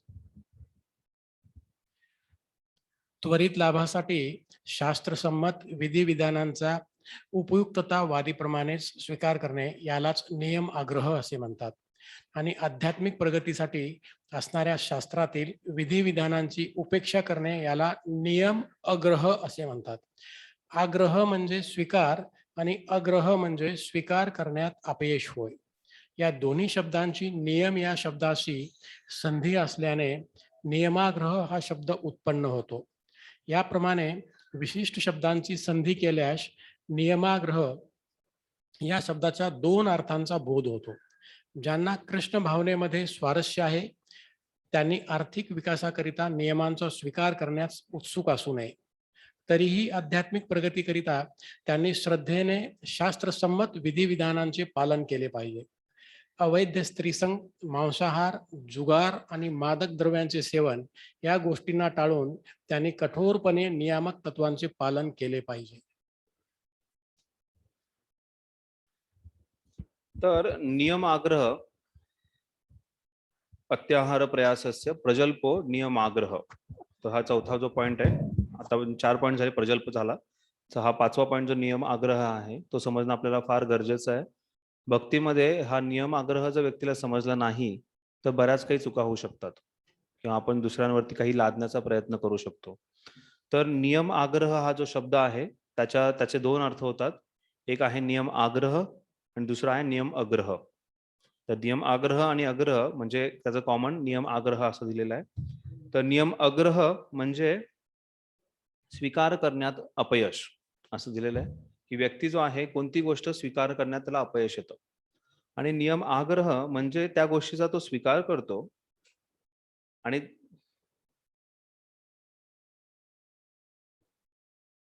आग्रह म्हणजे स्वीकार करतो त्या गोष्टीचा आणि त्या स्वीकार करणाऱ्या गोष्टीचा तो आसक्त असतो असं आहे. तर आग्रह म्हणजे व्यक्तीचा स्वीकार करण्यामध्ये उत्साह असतो आणि तो नंतर त्या गोष्टीला आसक्त होतो. आणि अग्रह म्हणजे तो व्यक्ती जो आहे तो स्वीकार करण्यास अपयश असतं त्याच्यामध्ये. तर नियम आग्रह म्हणजे काय आपण आधी समजून घेऊयात. व्यक्ती जो आहे बरेचसे काही वैदिक नियम आहेत त्याचं लगेच पालन करतो. पण कशासाठी? आता ह्या दोन्ही गोष्टी आग्रह किंवा अग्रह या दोन्ही गोष्टी आपल्यासाठी घातक आहेत, त्या समजून घेणं गरजेचं आहे. नियम आग्रह म्हणजे त्याचा स्वीकार करतो. मग स्वीकार कशासाठी करतो? पहिली गोष्ट म्हणजे तो स्वीकार करतो की ह्या भौतिक जगतामध्ये मला काहीतरी प्राप्त होईल किंवा मला स्वर्ग प्राप्त होईल. जसं स्वर्ग प्राप्ती, जर तुम्हाला इंद्राचं स्थान प्राप्त करायचं असेल तर तुम्हाला 100 अश्वमेध करणं गरजेचं. मग एखाद्या व्यक्तीने जर खरंच विचार केला की मला इंद्र बनायचं तर त्यासाठी तो 100 अश्वमेध करण्याचा प्रयत्न करतो आणि 1 अश्वमेध करण्यासाठी 1 जीवन जाऊ शकतो. असे 100 जीवन तो त्या अश्वमेध. आपल्या स्तरावरती जर पाहिलं तर बऱ्याच वेळा ह्या देवीचा उपवास केला तर सुंदर पती किंवा पत्नी मिळेल किंवा ह्या गणपतीचा उपवास केला तर बुद्धी मिळेल किंवा ह्या सगळं. तर त्या गोष्टीचा स्वीकार करतोय तो व्यक्ती कशासाठी? भौतिक प्रगतीसाठी ह्या गोष्टीचा तो स्वीकार करतोय. भक्तांसाठी ही गोष्ट आपल्याला हे अलाउड नाहीये की बाबा आपण कोणत्या गोष्टीला किंवा त्या नियमाला कोणता नियम स्वीकार करतो ते करणं गरजेचं आहे, आपल्याला समजणं गरजेचं आहे. नंतर दुसरी गोष्ट म्हणजे बऱ्याच वेळा व्यक्ती जो आहे तो थोडी त्याची जेलसला काय म्हणतो आपण, जळाऊ वृत्ती असते किंवा बऱ्याच मत्स्य. तर मत्सर वृत्तीमुळे व्यक्ती जो आहे तो जे काही निम्न स्तराचे नियम असतात आणि तो निम्न स्तराचे नियम जो आहे त्याला थोडा अहंकार असतो किंवा तो म्हणतो की मी का स्वीकार करू, तेव्हा आणि तो स्वतःला स्वतःला खूप क्वालिफाईड समजतो आणि त्यामुळे बऱ्याच वेळा निम्न स्तरांचे जे नियम आहेत त्यांचं तो दुर्लक्ष करतो त्या गोष्टींकडे. त्यालाही नियमाग्रह म्हणतात. कधी कधी आपण उदाहरण पाहायचं असल्यानंतर भक्त सुद्धा आपल्या जीवनामध्ये काही समय वेळ म्हणजे गेल्यानंतर म्हणजे असं सांगितलं की प्रत्येक भक्त जो आहे त्याचं आपण सन्मान करणं गरजेचं आहे. आपण 5व्या-6व्या श्लोकामध्ये पाहणार आहोत की कोणत्या भक्ताशी कशा प्रकारे आपण त्याचा आदर सन्मान करावा. म्हणजे एखादा जर वरिष्ठ भक्त असेल तर त्याच्यासमोर नमन करणं, दंडवत करणं गरजेचं आहे. समवयस्क संबंध भक्ताशी कसं करावा किंवा कनिष्ठ, मध्यम आणि उत्तम अधिकाऱ्याचे वेगवेगळे भक्त आहेत. तर त्या व्यक्तींशी जेव्हा संपर्क येतो तर स्वतःला काही वेळेस व्यक्ती म्हणतो मी उत्तम अधिकारी आहे, मी उत्तम आहे, सर्वात श्रेष्ठ आहे आणि त्यामुळे तो जे बाकीचे दंडवत करण्याचे जे नियम आहेत किंवा बाकी कोणाचा सन्मान द्यायचा आहे त्या गोष्टींकडे तो व्यक्ती दुर्लक्ष करतो. तर अशा गोष्टींकडे दुर्लक्ष करणं किंवा त्या गोष्टींचा म्हणजे स्वतःला ओव्हर क्वालिफाईड समजणं आणि नंतर ज्या खालच्या गोष्टी आहेत जे महत्वाचे नियम आहेत त्याचं पालन योग्य प्रकारे न करणे, हाही एक नियमाग्रहाचा प्रकार आहे. नंतर व्यक्ती जो आहे तो नियमांचा स्वीकार करतो, नियमाग्रहाच्या द्वारे नियमांचा स्वीकार करतो मुक्ती प्राप्तीसाठी. या जगामध्ये मुक्ती प्राप्ती करायची बाबा मला आणि या मुक्ती ह्या संसार जे आहे हे जंजाल आहे, ह्यात जिथे दुःख आहे, मग ह्या संसारातून मुक्ती प्राप्ती करावी अशी अपेक्षा ठेवणं आणि त्यासाठी काही नियमांचं पालन करणं हे सुद्धा नियम आग्रहामध्ये येतं.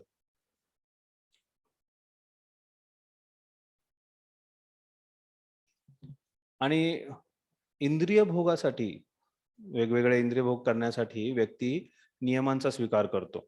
पहिली गोष्ट आपण पाहिली ज्याच्यामध्ये काही भौतिक प्राप्तीसाठी व्यक्ती नियमांचा स्वीकार करतो. वेद जे आहेत त्याच्यामध्ये एवढ्या सगळ्या गोष्टी दिलेल्या आहेत ज्याच्यामध्ये व्यक्ती कशा प्रकारे इंद्रिय भोग करू शकतो त्यासाठी वेगवेगळे नियम दिलेत. तर इंद्रिय भोगासाठी नियम स्वीकारणे हे चुकीचं आहे. तोही एक नियम आग्रहाचा प्रकार आहे.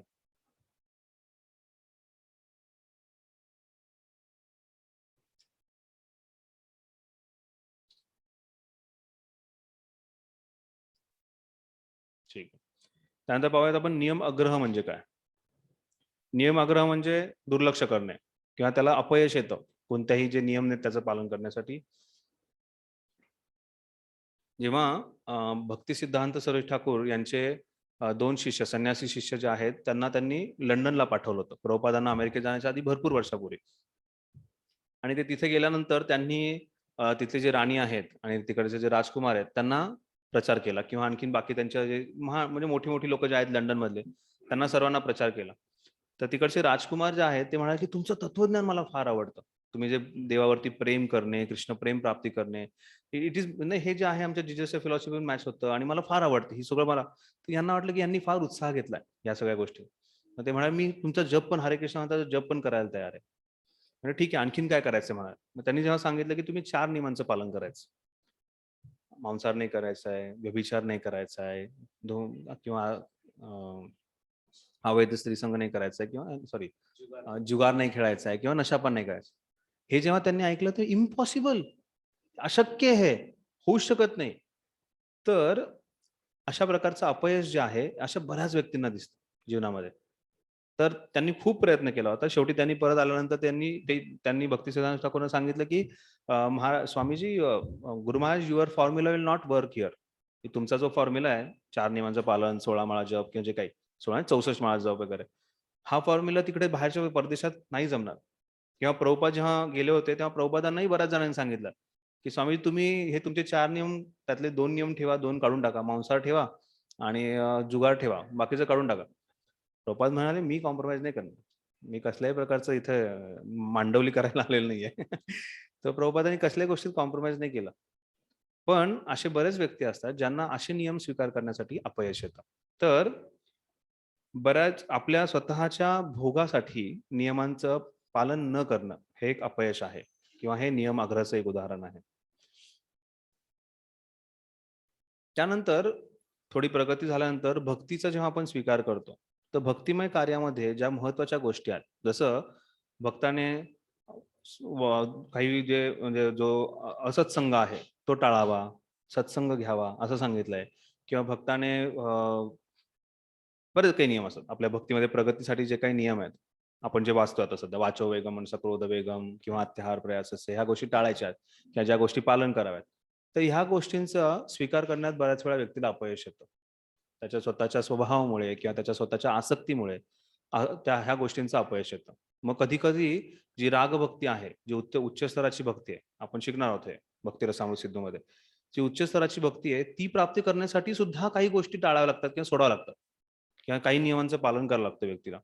तर एवढं उच्च स्तराच्या बाबतीसाठी सुद्धा व्यक्ती त्याचा स्वीकार करत नाही किंवा ते स्वीकार करण्यात अपयश येतं त्या व्यक्तीला. आणि बऱ्याच असे ज्ञानी व्यक्ती असतात ज्यांनी ज्ञान अर्जन केलेलं आहे, ज्यांना माहिती आहे की कृष्ण भगवंत आहे, त्यांची भक्ती करणं गरजेचं आहे. पण ज्ञानावरती किंवा काही त्यांचा मायावादाशी संपर्क आलेला असतो किंवा काही ब्रह्मवादाशी संपर्क आलेला असतो. त्या संपर्कामुळे की त्या गोष्टीलाही ते सोडू शकत नाही आणि त्यांना माहिती की काहीतरी योग्य गोष्ट आहे. त्यांची ओढाताण होते तरी पण ह्या गोष्टीला ते पूर्णपणे सोडायला तयार नाहीये. की बाबा आपण ब्रह्ममध्ये लीन व्हायचं नाहीये आपल्याला, किंवा आपण मुक्तीसाठी प्रयत्न करत नाहीये, आपण कृष्ण सेवेसाठी प्रयत्न करतोय. हे तत्वज्ञान माहिती असून सुद्धा असे ज्ञानी व्यक्ती असतात जे त्या नियमांचा स्वीकार करू शकत नाही. तर हे नियम आग्रहाचं उदाहरण आहे.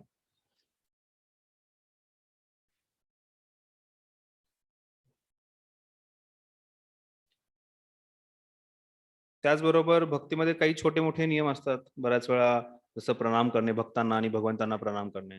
आपण जर हे पाहिलं वैष्णव एटिकेट मॅन्युअल, वैष्णव सदाचार जे आहे त्याच्यामध्ये बरेच काही नियम आहेत. की देवळात गेल्यानंतर आपण जातोय आणि आपण पहिल्यांदा प्रणाम करतो, तिथे वांछाकल्पतरू म्हणतो, नंतर प्रभुपादांना प्रणाम करतो, मग गौर निताय, जगन्नाथ बलदेव, राधावृंदावन चंद्र, जगन्नाथ बलदेव. तर बऱ्याच वेळा भक्त जातात आणि फक्त जमिनीला हात टेकवून पुढे जाणं किंवा वांछा म्हणणं काही नवयुवक जे आहेत त्यांच्यामध्ये ही पद्धत आहे. त्याचे असं करतात, व्ही फॉर वांछा प्रभू वांछा बस झालं. तर अशा गोष्टींचा किंवा कंटाळा करणे किंवा स्वीकार न करणे, ह्याला नियम आग्रह म्हणतात. त्यामुळे कधी तिलक लावायचा, 12 तिलक आपण लावतो का? बऱ्याच वेळा फक्त एक तिलक लावला बस. तिलक लावताना काय म्हणायचं काय नाही म्हणायचं, या गोष्टीचं आपल्याकडून दुर्लक्ष होऊ शकतं.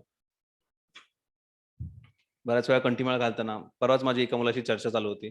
म्हणजे तू एकच माळ का घातलीस, मी त्याला विचारत होतो. प्रभु जी वो 2 का था मगर निकलते निकलते 1 पे आ गया, तो तब से हम एक ही वही पहन रहे. म्हणजे याला काय अर्थ आहे की आपण बऱ्याच काही छोट्या छोट्या नियमांसुद्धा त्याच्याकडे दुर्लक्ष करतो किंवा ते पालन करण्यामध्ये अपयश येतं आपल्याला. तर आपल्याला जे नियमावली दिली आहे त्याचं व्यवस्थितपणे पालन करणं गरजेचं. तर नियम आग्रह हा जो आहे हे समजण्यासाठी थोडासा अवघड टॉपिक आहे तसा, की आपण कुठे अडकतोय, कुठे यश येतंय, कुठे स्वीकार करतोय, कुठे अपयश येतोय. तर त्यासाठी आपल्याला काय करायचं आहे, आपल्याला प्रभुपादांनी दिलेल्या गोष्टींचं फक्त पालन करायचं आहे. जसं आहे तसं. आपली संस्था जशी आहे तशी आहे. त्यामुळे आपल्याला जसं आहे तसं त्या गोष्टीचं पालन करायचं. ना आपल्याला आपली जास्त बुद्धी लावायची आहे, ना आपल्याला काही कमी करायचं. जसं आपल्याला ज्ञान दिलेलं आहे, प्रभुपादांनी पुस्तकाच्या द्वारे, त्यांच्या लेक्चरच्या द्वारे किंवा गुरु महाराजांनी आपल्याला जे काही आदेश दिले त्याचं आपल्याला पालन करायचं. त्या गोष्टीचं पालन करत करत आपल्याला पुढे जायचं आहे. तर आपण हा नियमाग्रह जो आहे त्यातून आपण बाहेर पडू शकू. पुढे अत्याहाराबद्दल जी अनुवृत्ती आहे त्याच्यावर भरपूर चर्चा केली. प्रभुपादांनी सुद्धा भांडलवादी आणि साम्यवादी यांची चर्चा करतात प्रभुपाद, तर ते तुम्ही वाचा. त्यातले काही उदाहरण आपण घेतले आहेत. अत्याहारामध्ये एक महत्वाची गोष्ट राहिली ती म्हणजे आपल्यासाठी जेवढा आहे तेवढाच गोष्टीचा स्वीकार करावा. ईशोपनिषद आपण जेव्हा शिकणार आहोत त्यातला जो पहिला मंत्र आहे, ईशावाशम इदम सर्वम यत्किंचित जगताम जगत तेन तक्तेन भुंजिताम मा गृध कस्यस्विद धनम. त्याचा अर्थ असा होतो, या ब्रह्मांडातील प्रत्येक जड व चेतन वस्तू परमेश्वराच्या मालकीची व त्यांच्या नियंत्रणाखाली आहे. जसं आपण उदाहरण पाहिलं होतं, प्रभुपादजी जेव्हा ते मिस्टर पटेल यांच्याशी चर्चा करत होते आणि प्रभुपाद म्हणाले तुम्ही चोर आहे. स्वामीजी मुझे चोर क्यों कह रहे हो आप? तो आपका बिजनेस क्या है? बोले ग्लास का बिजनेस है. तो ग्लास कहाँ से आता है? बोले बालू से आता है. बालू कहाँ से आते हैं? समुंदर से आते हैं. तो समुंदर में बालू कहाँ से आई? तो फिर उनको समझ में आया कुछ तो गड़बड़ है. तो बोले वो तो प्रभुपाद बोले वो भगवान कृष्ण ने दिया और कृष्ण को बिना पूछे तुमने लिया इसलिए तुम चोर हो. तर तशा प्रकारे आपल्याला समजणं गरजेचं आहे. भक्ताने ह्या काही गोष्टी आहेत आपल्या जीवनात नेहमी आपल्याला आठवलं पाहिजे, की मी करता नाहीये. सर्व काही जे आहे हे भगवंत कृष्णाच्या नियंत्रणाखाली आहे. माझ्या नियंत्रणात असं काहीच नाहीये.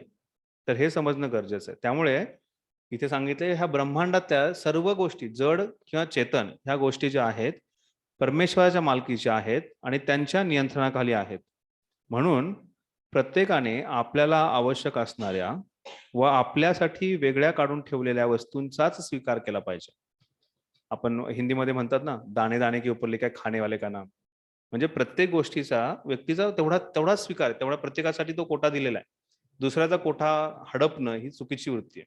त्याला अत्याहार म्हणतात. त्यामुळे दुसऱ्याचा कोटा एक भक्ताने तरी ह्याचा प्रयत्न करावा, की दुसऱ्याच्या प्रॉपर्टीवरती, दुसऱ्याच्या गोष्टीवरती किंवा त्याचं प्राप्त करण्यासाठी प्रयत्न करू नये. इतर वस्तू कोणत्या मालकीच्या आहेत ते जाणून त्याने त्याचा स्वीकार करू नये. ईशावास्यम इदम सर्वम यत् किंचित जगताम जगत. ठीक आहे. शेवटची गोष्ट लौल्यम.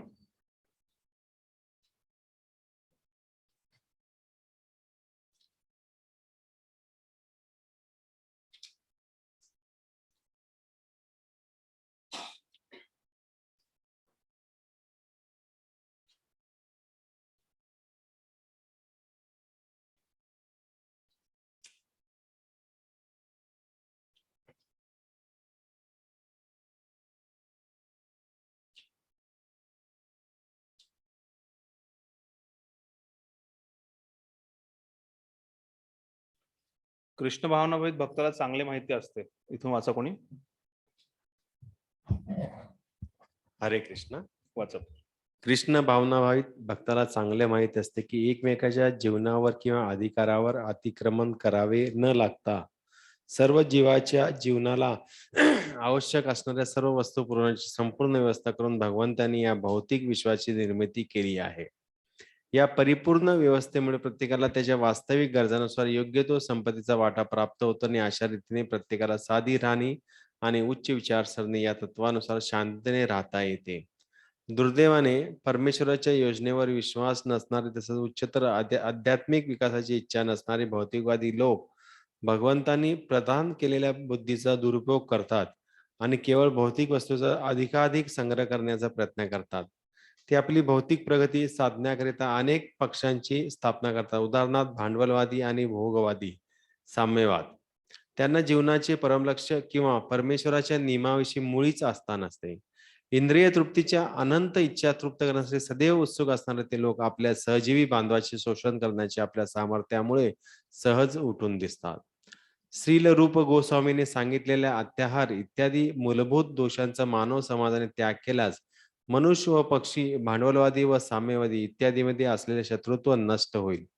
या व्यतिरिक्त आर्थिक व राजकीय गैरव्यवस्था, अस्थिरता इत्यादी समस्याचेही समाधान होईल. कृष्ण भावनामृत आंदोलनाने वैज्ञानिकरित्या प्रदान केलेले आध्यात्मिक ज्ञान आणि त्याच्या आचरणाद्वारे अशा शुद्ध चेतनेची जागृती होते. संपूर्ण विश्वामध्ये नांदू शकेल अशा आध्यात्मिक समाजाची निर्मिती या कृष्ण भावनामृत आंदोलनाद्वारे होऊ शकते.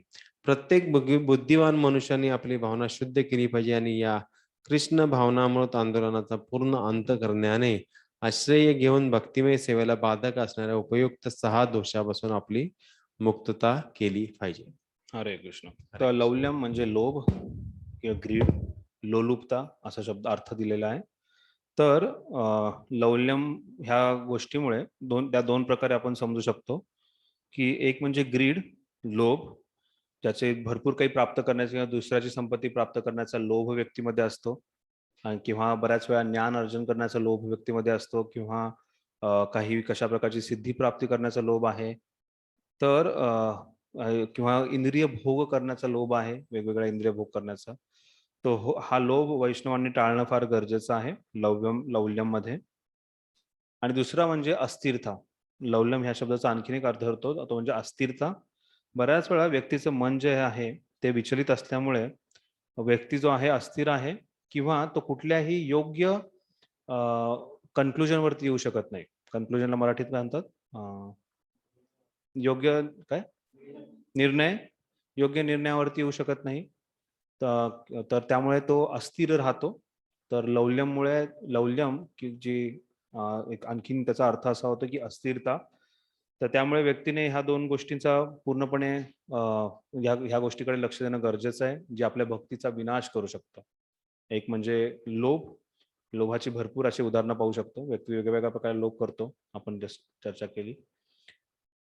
तर अशा हे जे 6 जे गोष्टी आहेत ते आपल्याला टाळणं आपल्या जीवनामध्ये फार गरजेचं आहे. आणि त्यामुळेच प्रभुपाद शेवटी लिहितात, संपूर्ण या विश्वामध्ये शांती नांदू शकते जर आपण ह्या 6 नियमांचं किंवा 6 दोषांचं ह्या दोषांपासून आपण जर मुक्तता प्राप्त केली तर. तर प्रभुपादजी फक्त आपल्या भक्तिमय प्रगतीसाठी नाही पण त्याचबरोबर सामाजिक शांतीसाठी सुद्धा सांगतात, संदेश देतात की कसं प्रत्येकाने ह्याचं पालन करणं गरजेचं आहे. असं सांगण्यात येतंय की ह्याच्यात अनुवृत्तीमध्ये श्रील भक्तिसिद्धांत सांगतात की प्रजल्प असल्यामुळे आपण बऱ्याच वेळा साधूंची निंदा करतो किंवा भगवंतांची निंदा करतो. आणि साधूंची निंदा करणे आपण जर नामापराधात पहिला अपराध आहे की कोणत्याही भक्ताने जे शरणागत भक्त आहेत त्यांची निंदा करू नये. आणि दुसरी गोष्ट म्हणजे लौल्यम जे आहे त्याच्यामुळे व्यक्तीच्या मध्ये अस्थिरता असते आणि त्या अस्थिरतेमुळे तो जे चुकीचे निर्णय आहेत त्या चुकीच्या निर्णयांना आसक्त होतो किंवा भगवंतांचं पूर्णपणे विश्वासाने भगवंतांचं जे ज्ञान आहे त्याचा विश्वासाने स्वीकार करत नाही. तोही एक नामापराध आहे. तर प्रजल्प आणि लौल्यम ह्याच्यामुळे आपण नामापराध करू शकतो. तर आपली भक्तीमध्ये कसा विनाश होऊ शकतो, कारण या गोष्टींना जर आपण सोडलं नाही. हरे कृष्ण.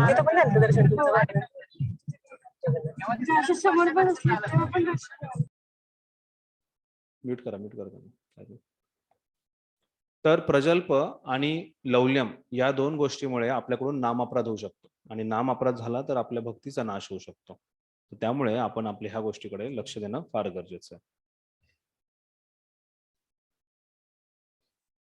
जर या 6 गोष्टींचं आपण पालन केलं नाही तर काय काय आपल्याकडून आपण गमावू शकतो, त्यावर थोडी चर्चा करूयात आपण. प्रभुपादजी पण शेवटी तेच सांगतात आपल्याला की हे फार गरजेचं आहे, नाही तर हे शत्रू समान आहे आणि आपल्याला पूर्णपणे नष्ट करू शकतो. तर पहिली गोष्ट म्हणजे आहे की या मनुष्य जन्म जे प्रभुपादांनी तात्पर्यात सुरुवात केलं होतं, ह्या मनुष्य जन्माचा जो अर्थ आहे, जो सार आहे, तो सारच आपण गमावून देतोय की कृष्ण प्राप्ती करणे. दुसरी गोष्ट म्हणजे आपण साधी राहणी आणि उच्च विचारसरणी हा मनुष्यासाठी जो एक सिद्धांत आहे त्या सिद्धांताचा आपण पालन करू शकणार नाहीये. त्यानंतर तिसरं, आपण जी महामाया शक्ती आहे भगवंतांची बाह्यरंग शक्ती तिच्या अधीनतेत जाणार आहोत तर आपण ह्या 6 नियमांचं पालन केलं नाही. त्याचबरोबर आपण जे त्रिताप आहेत, या बहिरंग शक्तीचे ते 3 ताप आहेत, आदिभौतिक, आदिदैविक आणि आध्यात्मिक क्लेश. या 3 क्लेशांच्या अधीन जाणार आहोत आणि ह्या 3 क्लेशामध्ये आपण जास्तीत जास्त अडकणार आहोत. त्याचबरोबर भगवंतांचा, जसं आपण ह्याच्यात थोड्याच वेळा वाचलं की आपण जे आहे प्रत्येक जीवात्मा किंवा चल अचल गोष्टी ज्या आहेत ह्या जगात ह्या सर्व भगवंतांच्या नियंत्रणात आहेत. म्हणजे भगवंतांनी ह्या सृष्टीचा पूर्ण काहीतरी प्लॅन केलेला आहे. तर त्या भगवंतांच्या प्लॅनामध्ये सहमती नाही दाखवणार आपण, जर आपण ह्या 6 गोष्टींचं आपण त्याच्यातून मुक्तता प्राप्त केली नाही तर.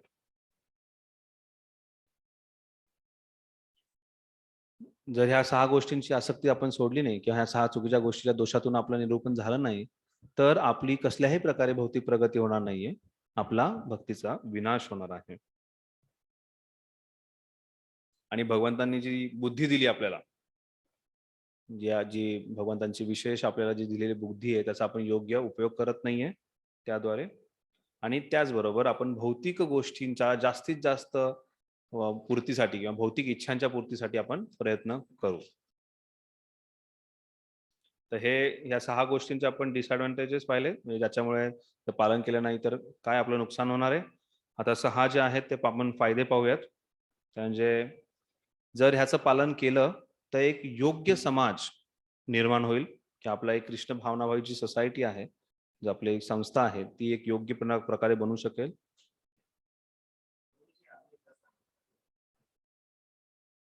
आधीचे सांगू?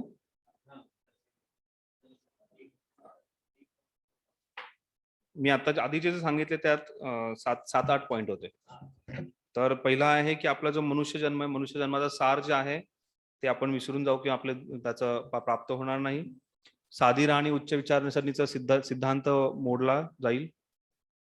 आपण तिसरा म्हणजे आपण जी महामाया शक्ती आहे बहिरंग शक्तीच्या अधीनतेत जाऊ. चौथा जो आहे तो म्हणजे त्रिताप जे आहेत त्या त्रितापाच्या अधीनतेत आपण जाऊ.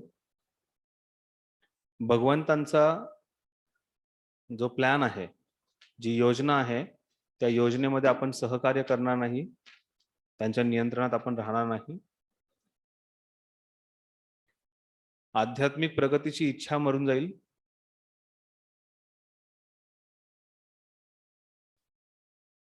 भगवंतांनी दिलेली जी बुद्धी आहे त्याचा दुरुपयोग होईल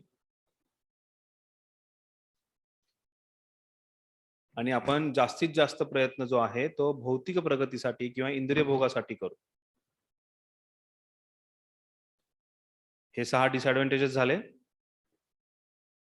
आता 6 ऍडव्हान्टेजेस.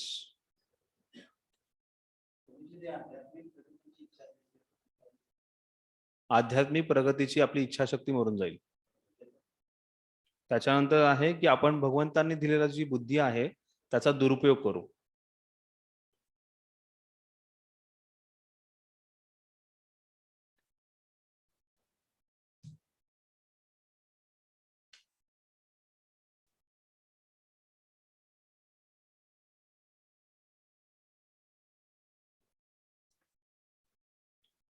जर आपण ह्याचं पालन केलं तर काय आपला फायदा होणार आहे? तर एक योग्य अशी सोसायटी, समाज आपण निर्माण करू शकू. दुसरी गोष्ट म्हणजे आहे योग्य समाजाचं निर्माण होईल. दुसरं आहे आपल्या प्रत्येकाच्या हृदयामध्ये जी घृणा आहे एकमेकांच्या प्रती किंवा सामाजिक जी घृणा आहे ती नष्ट होईल.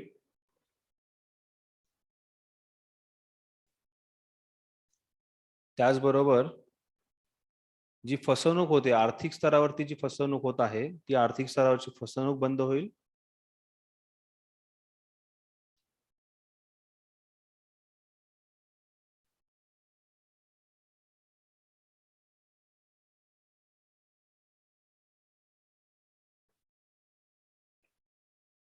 समाजामधली आणि आपल्या प्रत्येकाच्या स्वतःच्या जीवनातली जी अस्थिरता आहे ती अस्थिरता निघून जाईल. आपण स्थिर होऊ.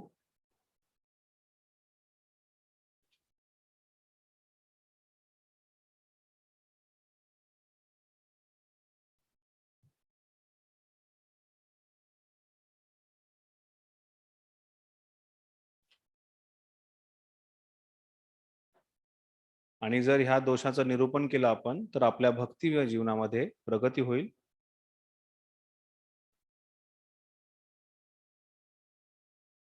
आणि आपण एक आध्यात्मिक समाज निर्माण करू शकतो.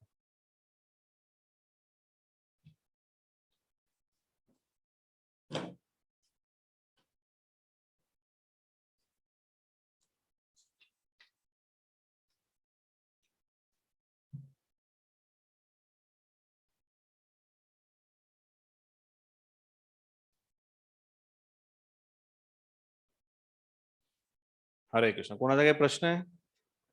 ऑनलाईन बघतामध्ये कोणाचा काही प्रश्न आहे? हरे कृष्ण प्रभुजी. हरे कृष्ण. बोला. धन्यवाद. धन्यवाद. एक मिनिट. प्रभुजी 24 नंबर पानावर जे प्रभुपा म्हणाले. माझा जे आवाज क्लिअर नाही आहे, थोडा सावकाश बोला. हरी बोल. येतोय आवाज? हो. हा प्रभुजी 24 नंबर पान आहे त्याच्यावर भक्ती सिद्धांत सरस्वती आपल्या अनुवृत्ती भाष्यामध्ये असं जे वापरलं ना वाक्य अनुवृत्ती, तर ते अनुवृत्तीचा जर अर्थ सांगाल का प्रभुजी? जसं आपण संक्षिप्त किंवा विस्तारित हे कसं म्हणजे ह्याचा कसा अर्थ समजतो तसं अनुवृत्ती म्हणजे काय? तर ह्या उपदेशामृतवरती जी टीका केली होती भक्ती सिद्धांत ठाकूरांनी त्याचं अनुवृत्ती हे त्यांनी नाव दिलं होतं. त्यामुळे त्याचं एक नाव आहे ते अनुवृत्ती. अच्छा. टीकेला जे टीका केली त्याला ते नाव दिले अनुवृत्ती. हो त्याला नाव दिलं अनुवृत्ती. त्या अनुरूक्ती म्हणून. त्यामुळे बऱ्याच वेळा तुम्ही तात्पर्यामध्ये वाचाल, प्रत्येक श्लोकामध्ये तुम्हाला दिसेल की भक्ती सिद्धांत ठाकूरच्या हा. अनुरूक्ती टीकेमधून. अनुवृत्ती. ठीक. अजून कोणाचा काही प्रश्न? ठीक आहे, आपण एक 5 मिनिट ब्रेक घेऊयात. मी गायत्री करतो, तोपर्यंत तुम्ही थोडा फ्रेश व्हा. आणखीन 2 तास बसूयात आपण. नाही.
हरे कृष्ण प्रभुजी, दंडवत प्रणाम.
हरे कृष्ण. श्लोक क्रमांक 2 वरती काही प्रश्न आहे कोणाचा? काही चर्चा करायची कोणाला?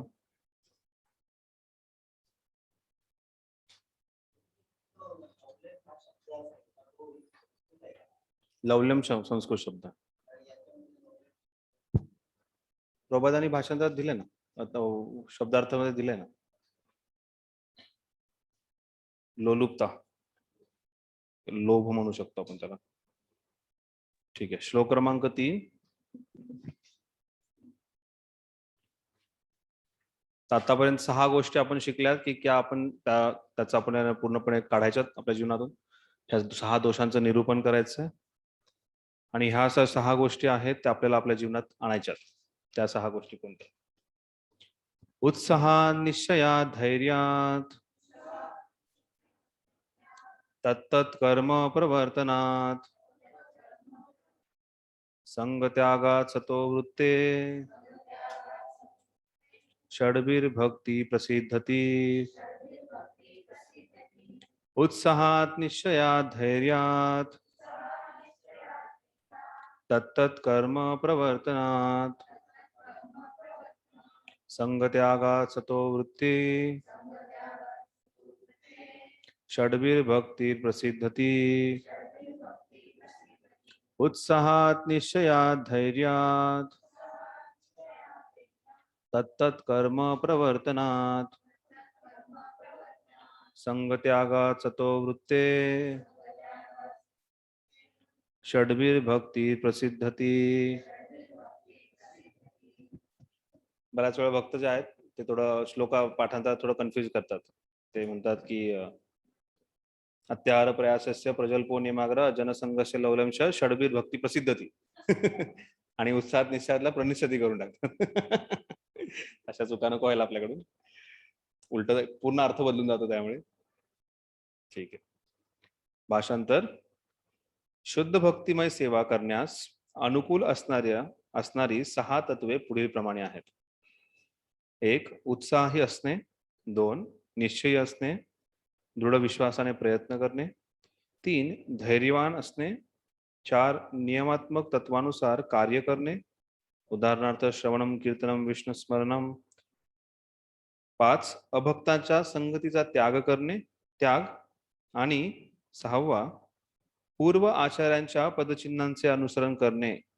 निसंशय या 6 तत्वांमुळे विशुद्ध भक्तिमय सेवेची पूर्ण सिद्धी निश्चित होते. अनुकूल्यस्य संकल्प, प्रतिकूल्यस्य वर्जनम. ज्या आपल्या भक्तीसाठी अनुकूल आहे त्याचं आपण सेवन करायचंय, स्वीकार करायचं. अनुकूल्यस्य वर्जनम, प्रतिकूल्यस्य वर्जन. ज्या गोष्टी अनुकूल आहे,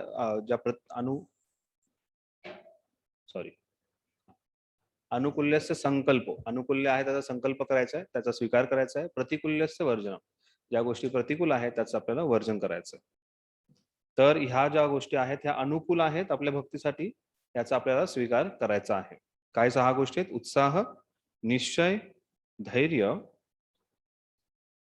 तत्तत् कर्म प्रवर्तनात, सत्संग त्यागत, सतो वृत्ते, षड्भिर भक्ती प्रसिद्धती. ठीक.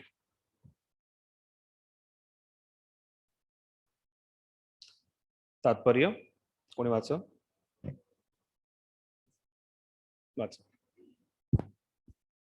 तात्पर्य. भक्तिमय सेवा म्हणजे भावनात्मक तर्क किंवा काल्पनिक प्रेमभाव नसून प्रत्यक्ष कार्य हेच भक्तिमय सेवेचे महत्वाचे अंग आहे. श्रील रूप गोस्वामींनी आपल्या भक्तिरसामृत सिंधूमध्ये 1.1.1 मध्ये भक्तिमय सेवेची व्याख्या पुढील प्रमाणे सांगितलेली आहे. अन्याभिलाषिता शून्यम ज्ञान कर्माद्यनावृतम अनुकूल्येन कृष्णाणु शीलनम भक्तिरुत्तम. भगवान श्रीकृष्णांची उत्तम भक्तिमय सेवा किंवा विशुद्ध भक्ती म्हणजे भगवंतांना अनुकूल अशी भक्तिमय सेवा करणे होय. अशी भक्तिमय सेवा ही कोणत्याही बाह्य हेतूंपासून अर्थात सकाम कर्म, निर्विशेषवादी ज्ञान आणि इतर सर्व स्वार्थी अभिलाषांपासून मुक्त असली पाहिजे. भक्तिमय सेवा म्हणजे एक प्रकारचे अनुशीलन होय. जेव्हा आपण अनुशीलन असे म्हणतो तेव्हा सक्रियतेचा बोध होतो. काही तथाकथित योगी सांगतात त्याप्रमाणे निष्क्रिय होऊन ध्यानस्थ बसणे म्हणजे अध्यात्माचे अनुशीलन नव्हे.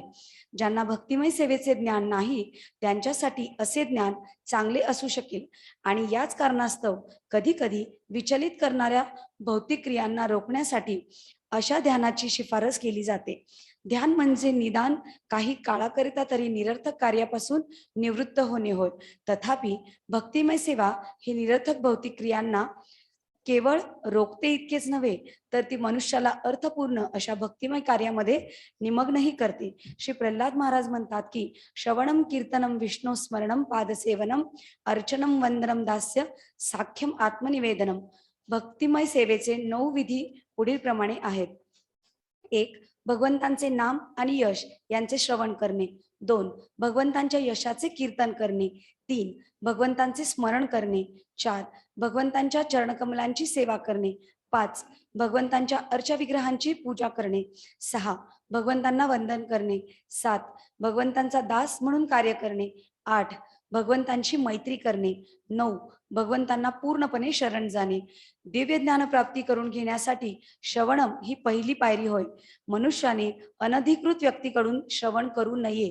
भगवद्गीतेत 4.34 सांगितल्याप्रमाणे त्यांनी योग्य व्यक्तीचा आश्रय घेतला पाहिजे. ठीक आहे माताजी. हरे कृष्ण. हरे कृष्ण. तर ह्याच्यात प्रभुपाद जे आहेत ते सुरुवातीला भक्तीचं गुणगान करतायत किंवा भक्ती काय आहे आणि भक्ती काय नाही या 2 गोष्टींची चर्चा करतायत.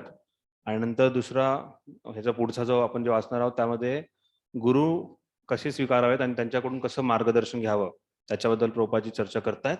कारण भक्तीमध्ये प्रसिद्धती आपल्याला भक्तीमध्ये वृद्धी करायची आहे, प्रगती करायची आहे.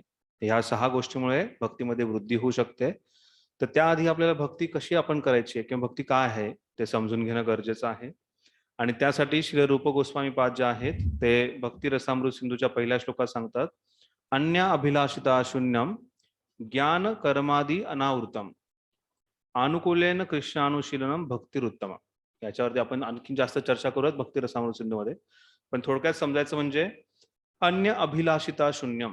भक्त जो आहे त्याला कसल्याही प्रकारची अन्य अभिलाषा नसते. म्हणजे या भौतिक संसारात भोग करण्याची अभिलाषा किंवा काही इंद्र चंद्रची स्थिती परिस्थिती प्राप्त करण्याची अभिलाषा किंवा ब्रह्मलोकाची प्राप्ती करण्याची अभिलाषा किंवा ब्रह्मानंद प्राप्त करण्याची अभिलाषा अशी कसल्याही प्रकारची अभिलाषिताचं शून्य त्या अभिलाषिता त्या व्यक्तीकडे नसते. अन्य अभिलाषिता शून्यम एक भक्ताचं लक्षण आहे. ज्ञान कर्मादि अनावृतम. भक्त जो आहे हा अति ज्ञान किंवा कर्मयोग ह्या गोष्टीच्या पाठीमागे पळत नाही. बऱ्याच वेळा कर्म करो फल की अपेक्षा मत करो हा जो कर्मयोगाची जी अर्धी व्याख्या आहे त्याच्या पाठीमागे भक्त पळत नाही. किंवा सकाम कर्माच्या पाठीमागे आणि त्याच्या फळाच्या पाठीमागे भक्त पळत नाही. किंवा वेगवेगळ्या प्रकारचं ज्ञान अर्जन करून आपल्याला एक बुद्धिजीवन बनवण्याचा सुद्धा भक्त प्रयत्न करत नाही. ज्ञान कर्मादि अनावृतम त्या गोष्टी सोडल्यात पूर्णपणे. त्या गोष्टीपासून तो निघाले मुक्त झालेला आहे. अनुकूलेन कृष्णानुशीलनम. त्याचं कृष्ण हेच एक ध्येय आहेत. कृष्ण हेच त्याचं एक शीलनम आहे. भक्तिरुत्तम आहे एक उत्तम भक्ताचं किंवा उत्तम भक्तीचं उदाहरण आहे. तर भक्ती म्हणजे एक प्रॅक्टिकल ऍक्शन आहे जिथे आपण काहीतरी करणं गरजेचं आहे नाही. आणि उत्तम भक्ती म्हणजे पूर्णपणे कृष्णाच्या जे कृष्ण अनुकूल्यचा संकल्प प्रतिकूल्यचे वर्जन आपण जे म्हणतो. जे कृष्ण भक्तीसाठी ज्या योग्य गोष्टी आहेत त्याचं पालन करणं आणि कृष्ण भक्तीसाठी अयोग्य गोष्टी आहेत त्या गोष्टी सोडून देणं हे फार महत्वाचं आहे. भक्ती जी आहे ती कोणत्याही कामने विना होते. जसं आपण निष्काम म्हणतो. कृष्ण भक्त निष्काम अतएव शांत. कृष्ण भक्त जो आहे तो कुठल्याही कामने विना कार्य करतो. जसं आपण पाहिलं अन्य अभिलाषिता शून्य. तो कोणत्याही कामने विना कार्य करतो. तो ज्ञान आणि कर्म किंवा भौतिक सुखाच्या पाठीमागे पळत नाही. त्याचबरोबर भक्ती जी आहे जर कोणी भक्तीमध्ये प्रगती केली तर व्यक्तीला ज्ञान आणि वैराग्य ह्या 2 गोष्टी नक्कीच प्राप्त होतील. असं सांगितलं तर भक्ती एक देवी आहेत आणि त्यांची 2 पुत्र आहेत. ते आहेत ज्ञान आणि वैराग्य. नारद मुनींची एक कथा येते. तर नारद मुनी द्वारकेला गेले होते. त्या ठिकाणी गुजरातच्या एरियात गेले होते. तिथे पाहिल्यानंतर त्यांनी पाहिलं की एक वयोवृद्ध अशी एक तरुण स्त्री आहे, पण ती फार दुःखात आहे आणि त्या तरुण स्त्रीचे 2 वयोवृद्ध मुलं आहेत. तर त्यांना पाहिल्यानंतर त्या तरुण स्त्रीकडे नारद मुनी जातात. फार सुंदर अशी स्त्री असते आणि ते म्हणतात की तुम्ही एवढ्या सुंदर तरुण आहात आणि ही तुमचे पुत्र असे वयोवृद्ध कसे, हे कसं समजायचं, असं कसं होऊ शकतं? मग तेव्हा ती स्त्री जी आहे ती स्वतःबद्दल सांगायला सुरुवात करते. ते म्हणते की मी जे आहे मी भक्ती देवी आहे. माझा जन्म जो आहे तो दक्षिण भारतामध्ये झाला. तिथे जन्म झाल्यानंतर माझ्या भक्तीमध्ये माझ्यामध्ये वृद्धी झाली. माझं वय वाढलं तर दक्षिण भारतामध्ये भक्तीचा सुरुवात झाली. जेव्हा मी द्रविड देश म्हणजे महाराष्ट्राच्या देशात आले तर त्या द्रविड देशात आल्यानंतर माझी भक्तीची खूप जास्त उद्धार झाला. आणि आपण पाहतो तुकाराम महाराजांनी ज्या प्रकारे पूर्ण प्रचार केला आहे किंवा भक्तिमय वातावरण निर्माण केलेलं आहे. जसं जसं मी पुढे गुजरात आणि राजस्थान ह्या जागेत आली तर त्या ठिकाणी लोकांनी अर्थप्राप्तीसाठी माझा उपयोग करण्यास सुरुवात केली. तर तिथे कृष्णाची भक्ती करतात पण भरपूर बिझनेसमॅन ना तिथे भरपूर जास्तीत जास्त. मग त्यांना अर्थप्राप्ती हा त्यांचं मुख्य ध्येय आणि त्याकरता ते कृष्णाकडे जातात. त्यामुळे मी इथे आल्यानंतर माझे जे 2 मुलं आहेत ते पूर्णपणे वयोवृद्ध झाले आणि मी फार जास्त दुःखमय झाले, असं भक्तिदेवी सांगते. मग त्यावेळेस नारद मुनी त्यांना सांगतात इथून जवळच तुमचे जे स्वामी आहेत त्यांचं धाम आहे, तिथे जा आणि तिथे तुम्हाला तिघांनाही पुन्हा यौवनावस्था आणि आनंद मिळेल. तर तुम्ही वृंदावनात जा. आणि मग भक्तिदेवी ज्ञान आणि वैराग्य बरोबर वृंदावनात गेले आणि तिथे वृंदावन गेल्यानंतर त्यांना पुन्हा कृष्ण प्रेम प्राप्त झालं, त्यांना पुन्हा आनंद प्राप्त झाला आणि जे त्यांची पुत्र होते त्यांना लगेच एक यौवन अवस्था प्राप्त झाली. तर सांगायचं पाठीमागे तात्पर्य हे आहे की भक्त जो आहे ज्ञान आणि वैराग्याच्या पाठीमागे जात नाही. जर भक्तीचा स्वीकार केला तर ज्ञान आणि वैराग्य हे भक्तामध्ये येतच. आपण पाहतोय जसं आपण भक्तीचा स्वीकार करतोय, भगवंताचं नामजप करतोय, त्याचबरोबर आपण जे भक्तीच्या विधी आहेत श्रवणम कीर्तनम विष्णुस्मरणम ह्या विधीचं पालन करतोय, त्याद्वारे आपल्याला ज्ञानप्राप्ती होतीये. आपण हे जे काही विधिविधाने जे आचार्यांनी सांगितलेले जे कोर्सेस आहेत ते करतोय, ज्ञानाची प्राप्ती होतीये. हे एक भक्तिमय कार्य आहे. आणि दुसरं गोष्ट म्हणजे वैराग्य. वैराग्य ही प्रत्येक भक्तामध्ये थोड्या थोड्या प्रमाणात वैराग्यही निर्माण होतं. वैराग्य नसतं तर आपण सगळ्या गोष्टी सोडू शकलो नसतो. 4 नियमांचं पालन करणं खूप मोठं वैराग्य आहे. किंवा काही गोष्टी आवडत्या गोष्टी न खाणं, कांदा लसूण चहा कॉफी या गोष्टी सोडणं किंवा बाकीच्या लोकांचा संबंध, वाईट लोकांचा किंवा बाहेर भौतिकवादी व्यक्तींचा संघ सोडणं, हे एक प्रकारचं वैराग्याचं लक्षण आहे. तर जर कोणी भक्तीचा स्वीकार केला तर नक्कीच त्याला ज्ञान आणि वैराग्य प्राप्त होईल. तर ती भक्तीची एक विशेषता आहे. पण भक्ती म्हणजे बऱ्याच वेळा लोक जे आहेत त्याला चुकीच्या अर्थाने समजतात. त्या चुकीची प्रॅक्टिस करतात भक्तीमध्ये. म्हणजे विशेष करून जगन्नाथपुरी, वृंदावन ह्या ठिकाणी गेलात तुम्ही तर तुम्हाला दिसतील असे बरेच काही अवलं बावलं, सखी भेकी, चुडाधारी, तर हे अपसंप्रदायांची नाव आहेत मी जे काही सांगतोय. तर जेव्हा भक्ती विनोद ठाकूर आणि भक्ती सिद्धांत ठाकूर होते तर त्यावेळेस एक वैष्णव संप्रदाय किंवा विष्णू भक्ती म्हणजे एक विचित्र एक असं भावुकता दाखवणं किंवा काहीतरी कृष्ण आणि आम्ही गोपी आहोत आणि आमच्या कृष्ण आणि गोपींचा आमची रासलीला करतो किंवा असा आमचा काही संपर्क आहे, संबंध आहे, असं काहीतरी भावनाच्या स्तरावरती काहीतरी विचित्र भावनेच्या स्तरावरती भक्ती केली जायची. आणि त्यामुळे वैष्णव जे आहेत त्यांच्याकडे काहीच तत्व नाही असं त्यावेळेसच्या सगळ्या जे ज्ञानी होते त्यांनी सगळ्यांनी सांगितलं की वैष्णवांकडे काही तत्व नाहीये. त्यामुळे वैष्णव तत्व किंवा विशेष करून गौडीय वैष्णव यांच्याकडे काहीच तत्व नाहीये. कारण त्यावेळेस हे 13 जे अपसंप्रदाय आहेत ते फारच प्रामुख्याने सगळीकडे गौडीय वैष्णव म्हणून मिरवले जात होते ते. आणि त्यामुळे भक्ती सिद्धांत ठाकूर आणि भक्तिविनोद ठाकूर यांनी या 13 अपसंप्रदायांचं पूर्णपणे खंडन केलं. त्यांनी त्यानंतर आपलं जे तत्वज्ञान आहे ते स्थापित केलं. तर भक्ती म्हणजे काही एक सेंटिमेंटल नाहीये, म्हणजे भावुकता नाहीये. भक्ती म्हणजे आपण एक योग्य प्रकारे बुद्धीचा उपयोग करून केलेली प्रॅक्टिस आहे. आता ह्या स्तरावरती मी गोप आहे किंवा गोपी आहे ह्या स्तरावरती आपण नाही पोहोचू शकत. किंवा मी आता मला आज मनात आलं की आज मी गोपी आणि मी कृष्णाची नृत्य करायला जाणार आहे असं नाही. असे बरेच लोक आहेत ते म्हणजे बरेच पुरुष सुद्धा स्त्रीसारखा पोशाख करतात आणि गोपी म्हणून गोपी भाव क्लब त्यांनी चालू केलेला. असे चुडाधारी या सखी भेकी अवला बावला असे वेगवेगळे 13 त्यांची नाव आहेत, बंगाली मधली नाव आहेत ते. त्यांचं खंडन केलंय पूर्णपणे. तर भक्ती म्हणजे भावना स्तरावरती किंवा अशा भावुक होऊन केलेली नसते. तर ते आपण पूर्णपणे बुद्धीचा उपयोग करून आणि विशेष म्हणजे आचार्याने दिलेल्या नियमांचं पालन करणं गरजेचं आहे. बऱ्याच वेळा काही भक्त असतात किंवा काही व्यक्ती असतात त्यांना भगवंतांना पाहिल्यानंतर विग्रह पाहिल्यानंतर त्यांना काहीतरी अशी रोमांच कंपा सुतरंग भाज होतं त्यांचं रोमांच. म्हणजे राधे राधे राधे राधे करत वृंदावन चंद्र करत हे धावत जाणं, पळत जाणं, अशी जी इमॅजिन केलेली जी एक्स्टसी आहे, जे एक्स्टसीला मराठीत काय म्हणतात, काय रोमांच किंवा कंपन होणं, भावविभोर नाही म्हणू शकत आपण त्याला, हा उत्साही नाही म्हणणार आहे एक्झॅक्टली, पण असा भाव दाखवणं, भावनेचा अतिरेक. भावनेचा अतिरेक समजू शकतो. ठीक आहे. तर भक्ती म्हणजे अशी एक एक्स्टसी नाही आहे किंवा असा भावनेचा अतिरेक नाही आहे, किंवा एक्स्टसीचा अर्थ असा होतो की जो जसे चैतन्य महाप्रभू जगन्नाथजींचं दर्शन घेतल्यानंतर त्यांना कृष्ण दिसत होते, त्यांच्या डोळ्यातून अश्रू येणे किंवा त्यांच्या अंगावरचे जे केस आहेत शहारे येणे किंवा अशा गोष्टी त्यांना होत होतं, कंपन होणे त्यांच्या शरीराचा, 8 प्रकारच्या गोष्टी असतात. तर जर आपला जो तो स्तर नाहीये, आपण अजूनही आपल्या इंद्रियांबरोबर आपलं हे युद्ध चालू आहे, आपले जे काही आपले अनर्थ आहेत, ते अनर्थ आपल्या हृदयात तसेच आहेत, असं असताना सुद्धा आपल्याला हा भावस्तर आपल्यावर पोहोचू शकणार नाही. तर भक्ती म्हणजे काहीतरी आपल्या स्वतःच्या डोक्यातून आलेला विचार आणि त्याच्यातून भगवंतांना पाहून मला रडू येत आहे किंवा भगवंतांना पाहिल्यानंतर माझ्या अंगावरती शहार येतात आणि मला ती विशेष भावना माझ्यामध्ये निर्माण होते, हे चुकीचं आहे. जो आपला स्तर आहे त्या स्तरानुसार आपल्याला राहणं गरजेचं आहे. तर म्हणजे भक्ती म्हणजे हे नाहीये. बऱ्याच वेळा भक्ती म्हणजे हे आहे असं लोक समजतात. भाऊक होणं किंवा अशा प्रकारचे अतिरेक करणं चुकीचं आहे. आणि भक्ती म्हणजे बऱ्याच वेळा मी एक नवीन जोडपं आहे त्यांना प्रचार करतोय, तर त्याच्या माताजी आहेत, त्या माताजी म्हणतात की मी जेव्हा भगवंतांचा जप करते तर मला 1 माळेला 15 मिनिटं लागतात. म्हणलं 15 मिनिटं का लागतात? मला 10 मिनिटं ठीक आहे, 7, 8, 9, 10 मिनिटं ठीक आहेत.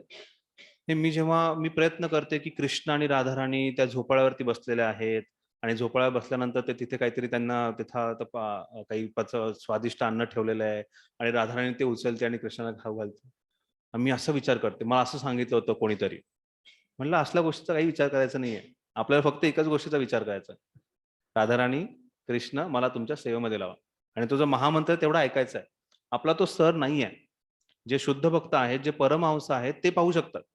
जसं रूप गोस्वामी पादांची एक जी लीला आहे त्यात वर्णन येतं की रूप गोस्वामी पाद जे आहेत ते एकदा भगवंतांच्या स्मरणामध्ये एक लीला पाहत होते, लीला स्मरण करत होते आणि लीला स्मरण करताना त्यांनी खूप छान भगवंतांची बाललीला आहे, तर त्यामध्ये राधाराणी आणि कृष्ण असतात लीलेमध्ये. तर राधाराणी जी आहे ती उड्या मारून काहीतरी फळ तोडण्याचा प्रयत्न करते आणि कृष्ण ते पाहून राधाराणीला म्हणतात मी मदत करतो आणि कृष्ण झाडावरती जातात आणि पाय देतात आणि ती फांदी खाली येते.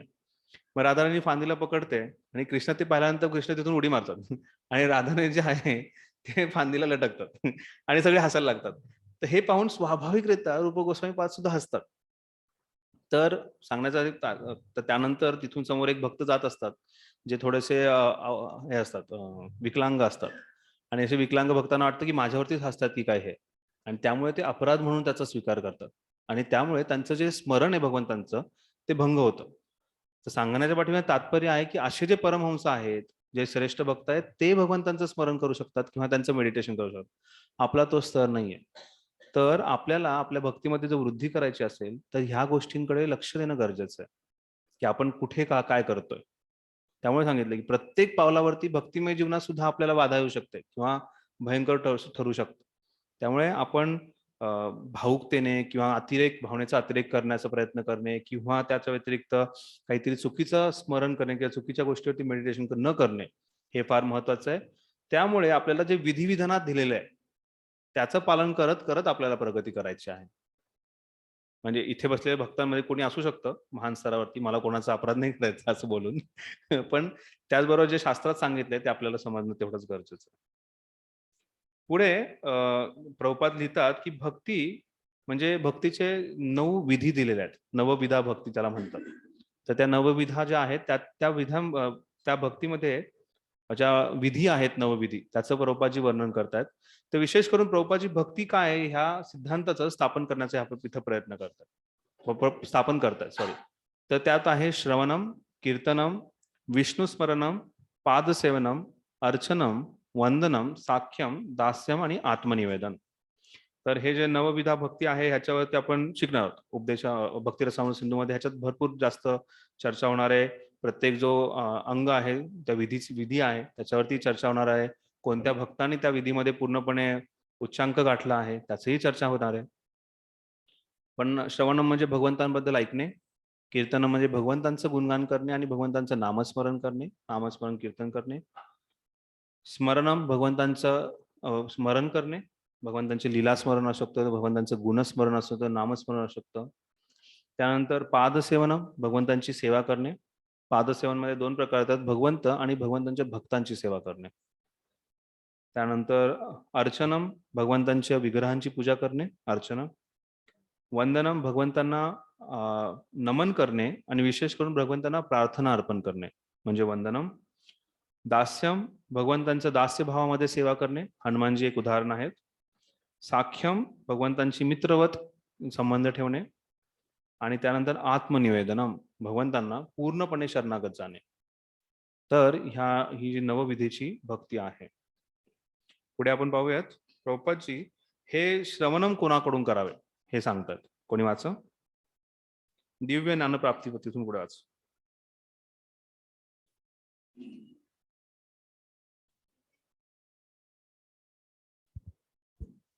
दिव्य ज्ञानप्राप्ती करून घेण्यासाठी श्रवणम ही पहिली पायरी होय. मनुष्याने अनधिकृत व्यक्तींकडून श्रवण करू नये.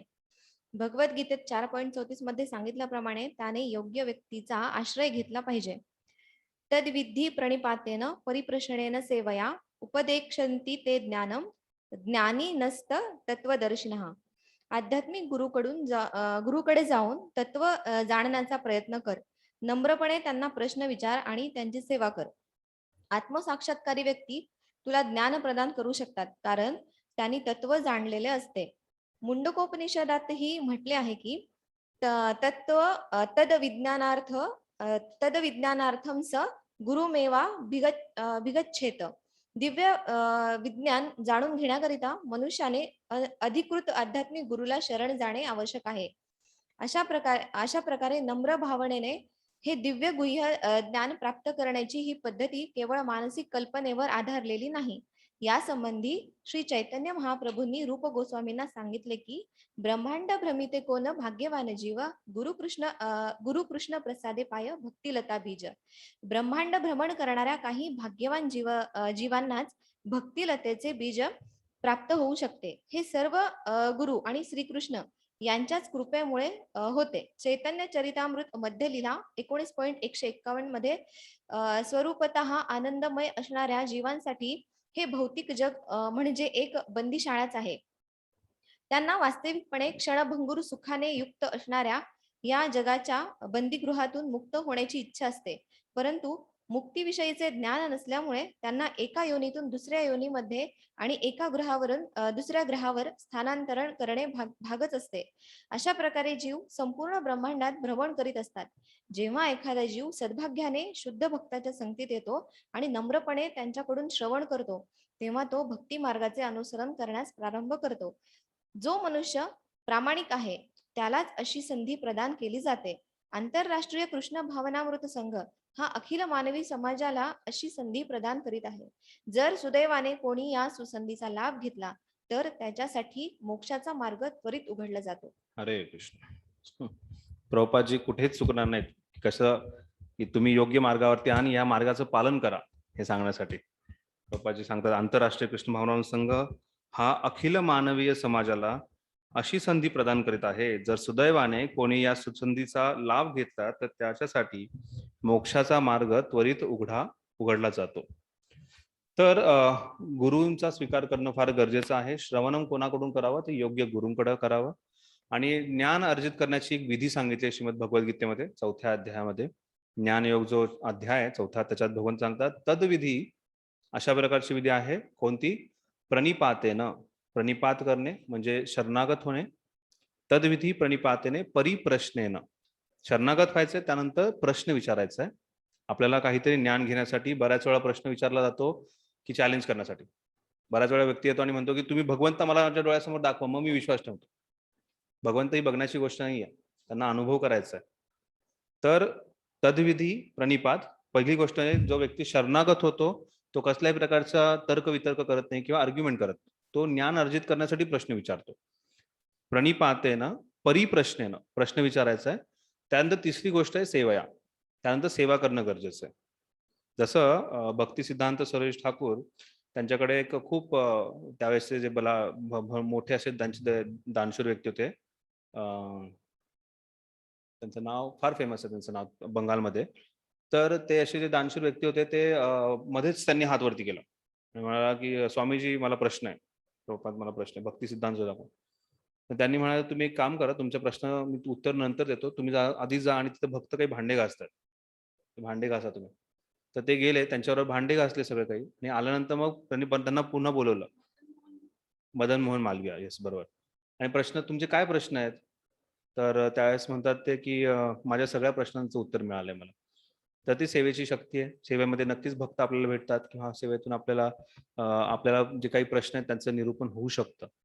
तर ह्या 3 गोष्टींचे फार महत्त्वाचे जीवनामध्ये जर ज्ञान अर्जित करायचं असेल, तद्विधी प्रणिपातेन, प्रणिपात करायचंय, परिप्रश्नेन प्रश्न करायचा, आणि तिसरं म्हणजे सेवा करायची, सेवया.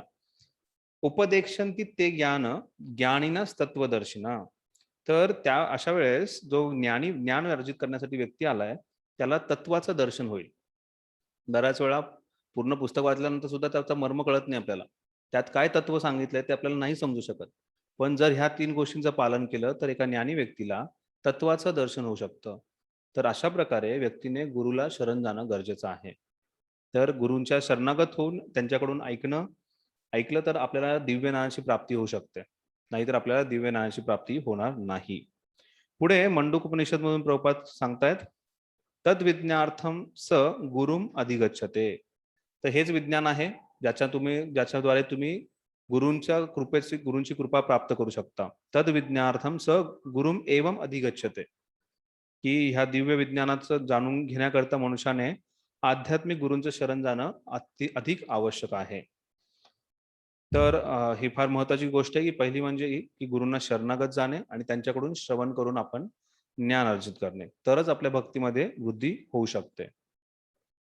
पुढे प्रभुपादजी लिहितायत, ब्रह्मांडे भ्रमते कोण भाग्यवान जीव, गुरु कृष्ण प्रसादे पाय भक्तिलता बीज.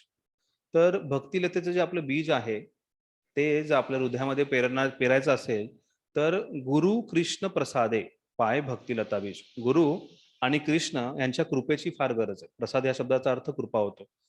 गुरु आणि कृष्णाच्या कृपेची फार गरज आहे, जेणेकरून आपल्या भक्तिलतेचं जे बीज आहे ते वाढेल. तर ब्रह्मांडे भ्रमिते कोण भाग्यवान जीव. भगवद्गीतेत आणखीन एक श्लोक येतो, तो म्हणतो की मनुष्याणाम सहस्रेषु, हजारो व्यक्तींमध्ये एक व्यक्ती जो आहे तो आत्मसाक्षात्काराचा विचार करतो. अशा हजारो आत्मसाक्षात्काराचा विचार करणारा एक व्यक्ती जो आहे त्याला आत्मसाक्षात्कारामध्ये पूर्णता प्राप्त होते. म्हणजे लाखोंमध्ये एक व्यक्ती आहे जो भगवंतांची भक्ती करून पूर्णता प्राप्त करू शकतो. तर असा एक भाग्यवान जीव पूर्ण ब्रह्मांडाचं भ्रमण करून आलेला आहे. या ब्रह्मांडामध्ये कित्येक वेगवेगळ्या योनीमध्ये जन्म घेऊन तो व्यक्ती इथे जन्माला आलेला आहे. ब्रह्मांडे भ्रमते कोण भाग्यवान जीव. असा एकच कोणी भाग्यवान जीव आहे ज्याच्यावरती गुरु आणि कृष्णाची कृपा होते. आणि जेव्हा गुरु आणि कृष्णाची कृपा होते तेव्हाच त्या व्यक्तीची भक्तिलते बीजची अंकुरित होऊ शकते. तर त्यामुळे आपलं भाग्य आहे की आपल्याला प्रभुपादांची कृपा झाली आपल्यावरती आणि आपल्याला हे भक्तिमय जीवन आपल्याला मिळालेलं आहे. त्यामुळे ह्याचा आपण फार तीव्रतेने स्वीकार करणं गरजेचं आहे.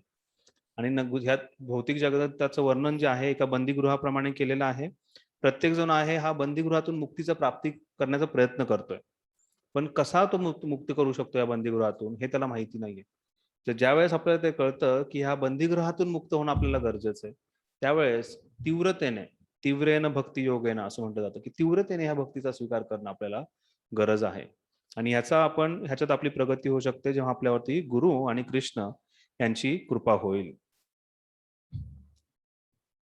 तर भक्तियोगामध्ये आपल्याला पूर्णांक उच्चांक गाठायचा असेल, आपल्याला पूर्णता प्राप्त करायची असेल तर आपल्याला ह्या ज्या 6 गोष्टी दिलेल्या आहेत त्यांचं आपल्याला व्यवस्थितपणे पालन करायचं आहे. तर आपण पुढच्या क्लासमध्ये या 6 गोष्टींवरती चर्चा करूयात. आता सध्या आपण विराम देऊयात. खूप खूप धन्यवाद. श्रील प्रभुपाद की जय. श्रील रूप गोस्वामी पाद की जय. काय अनाउन्समेंट?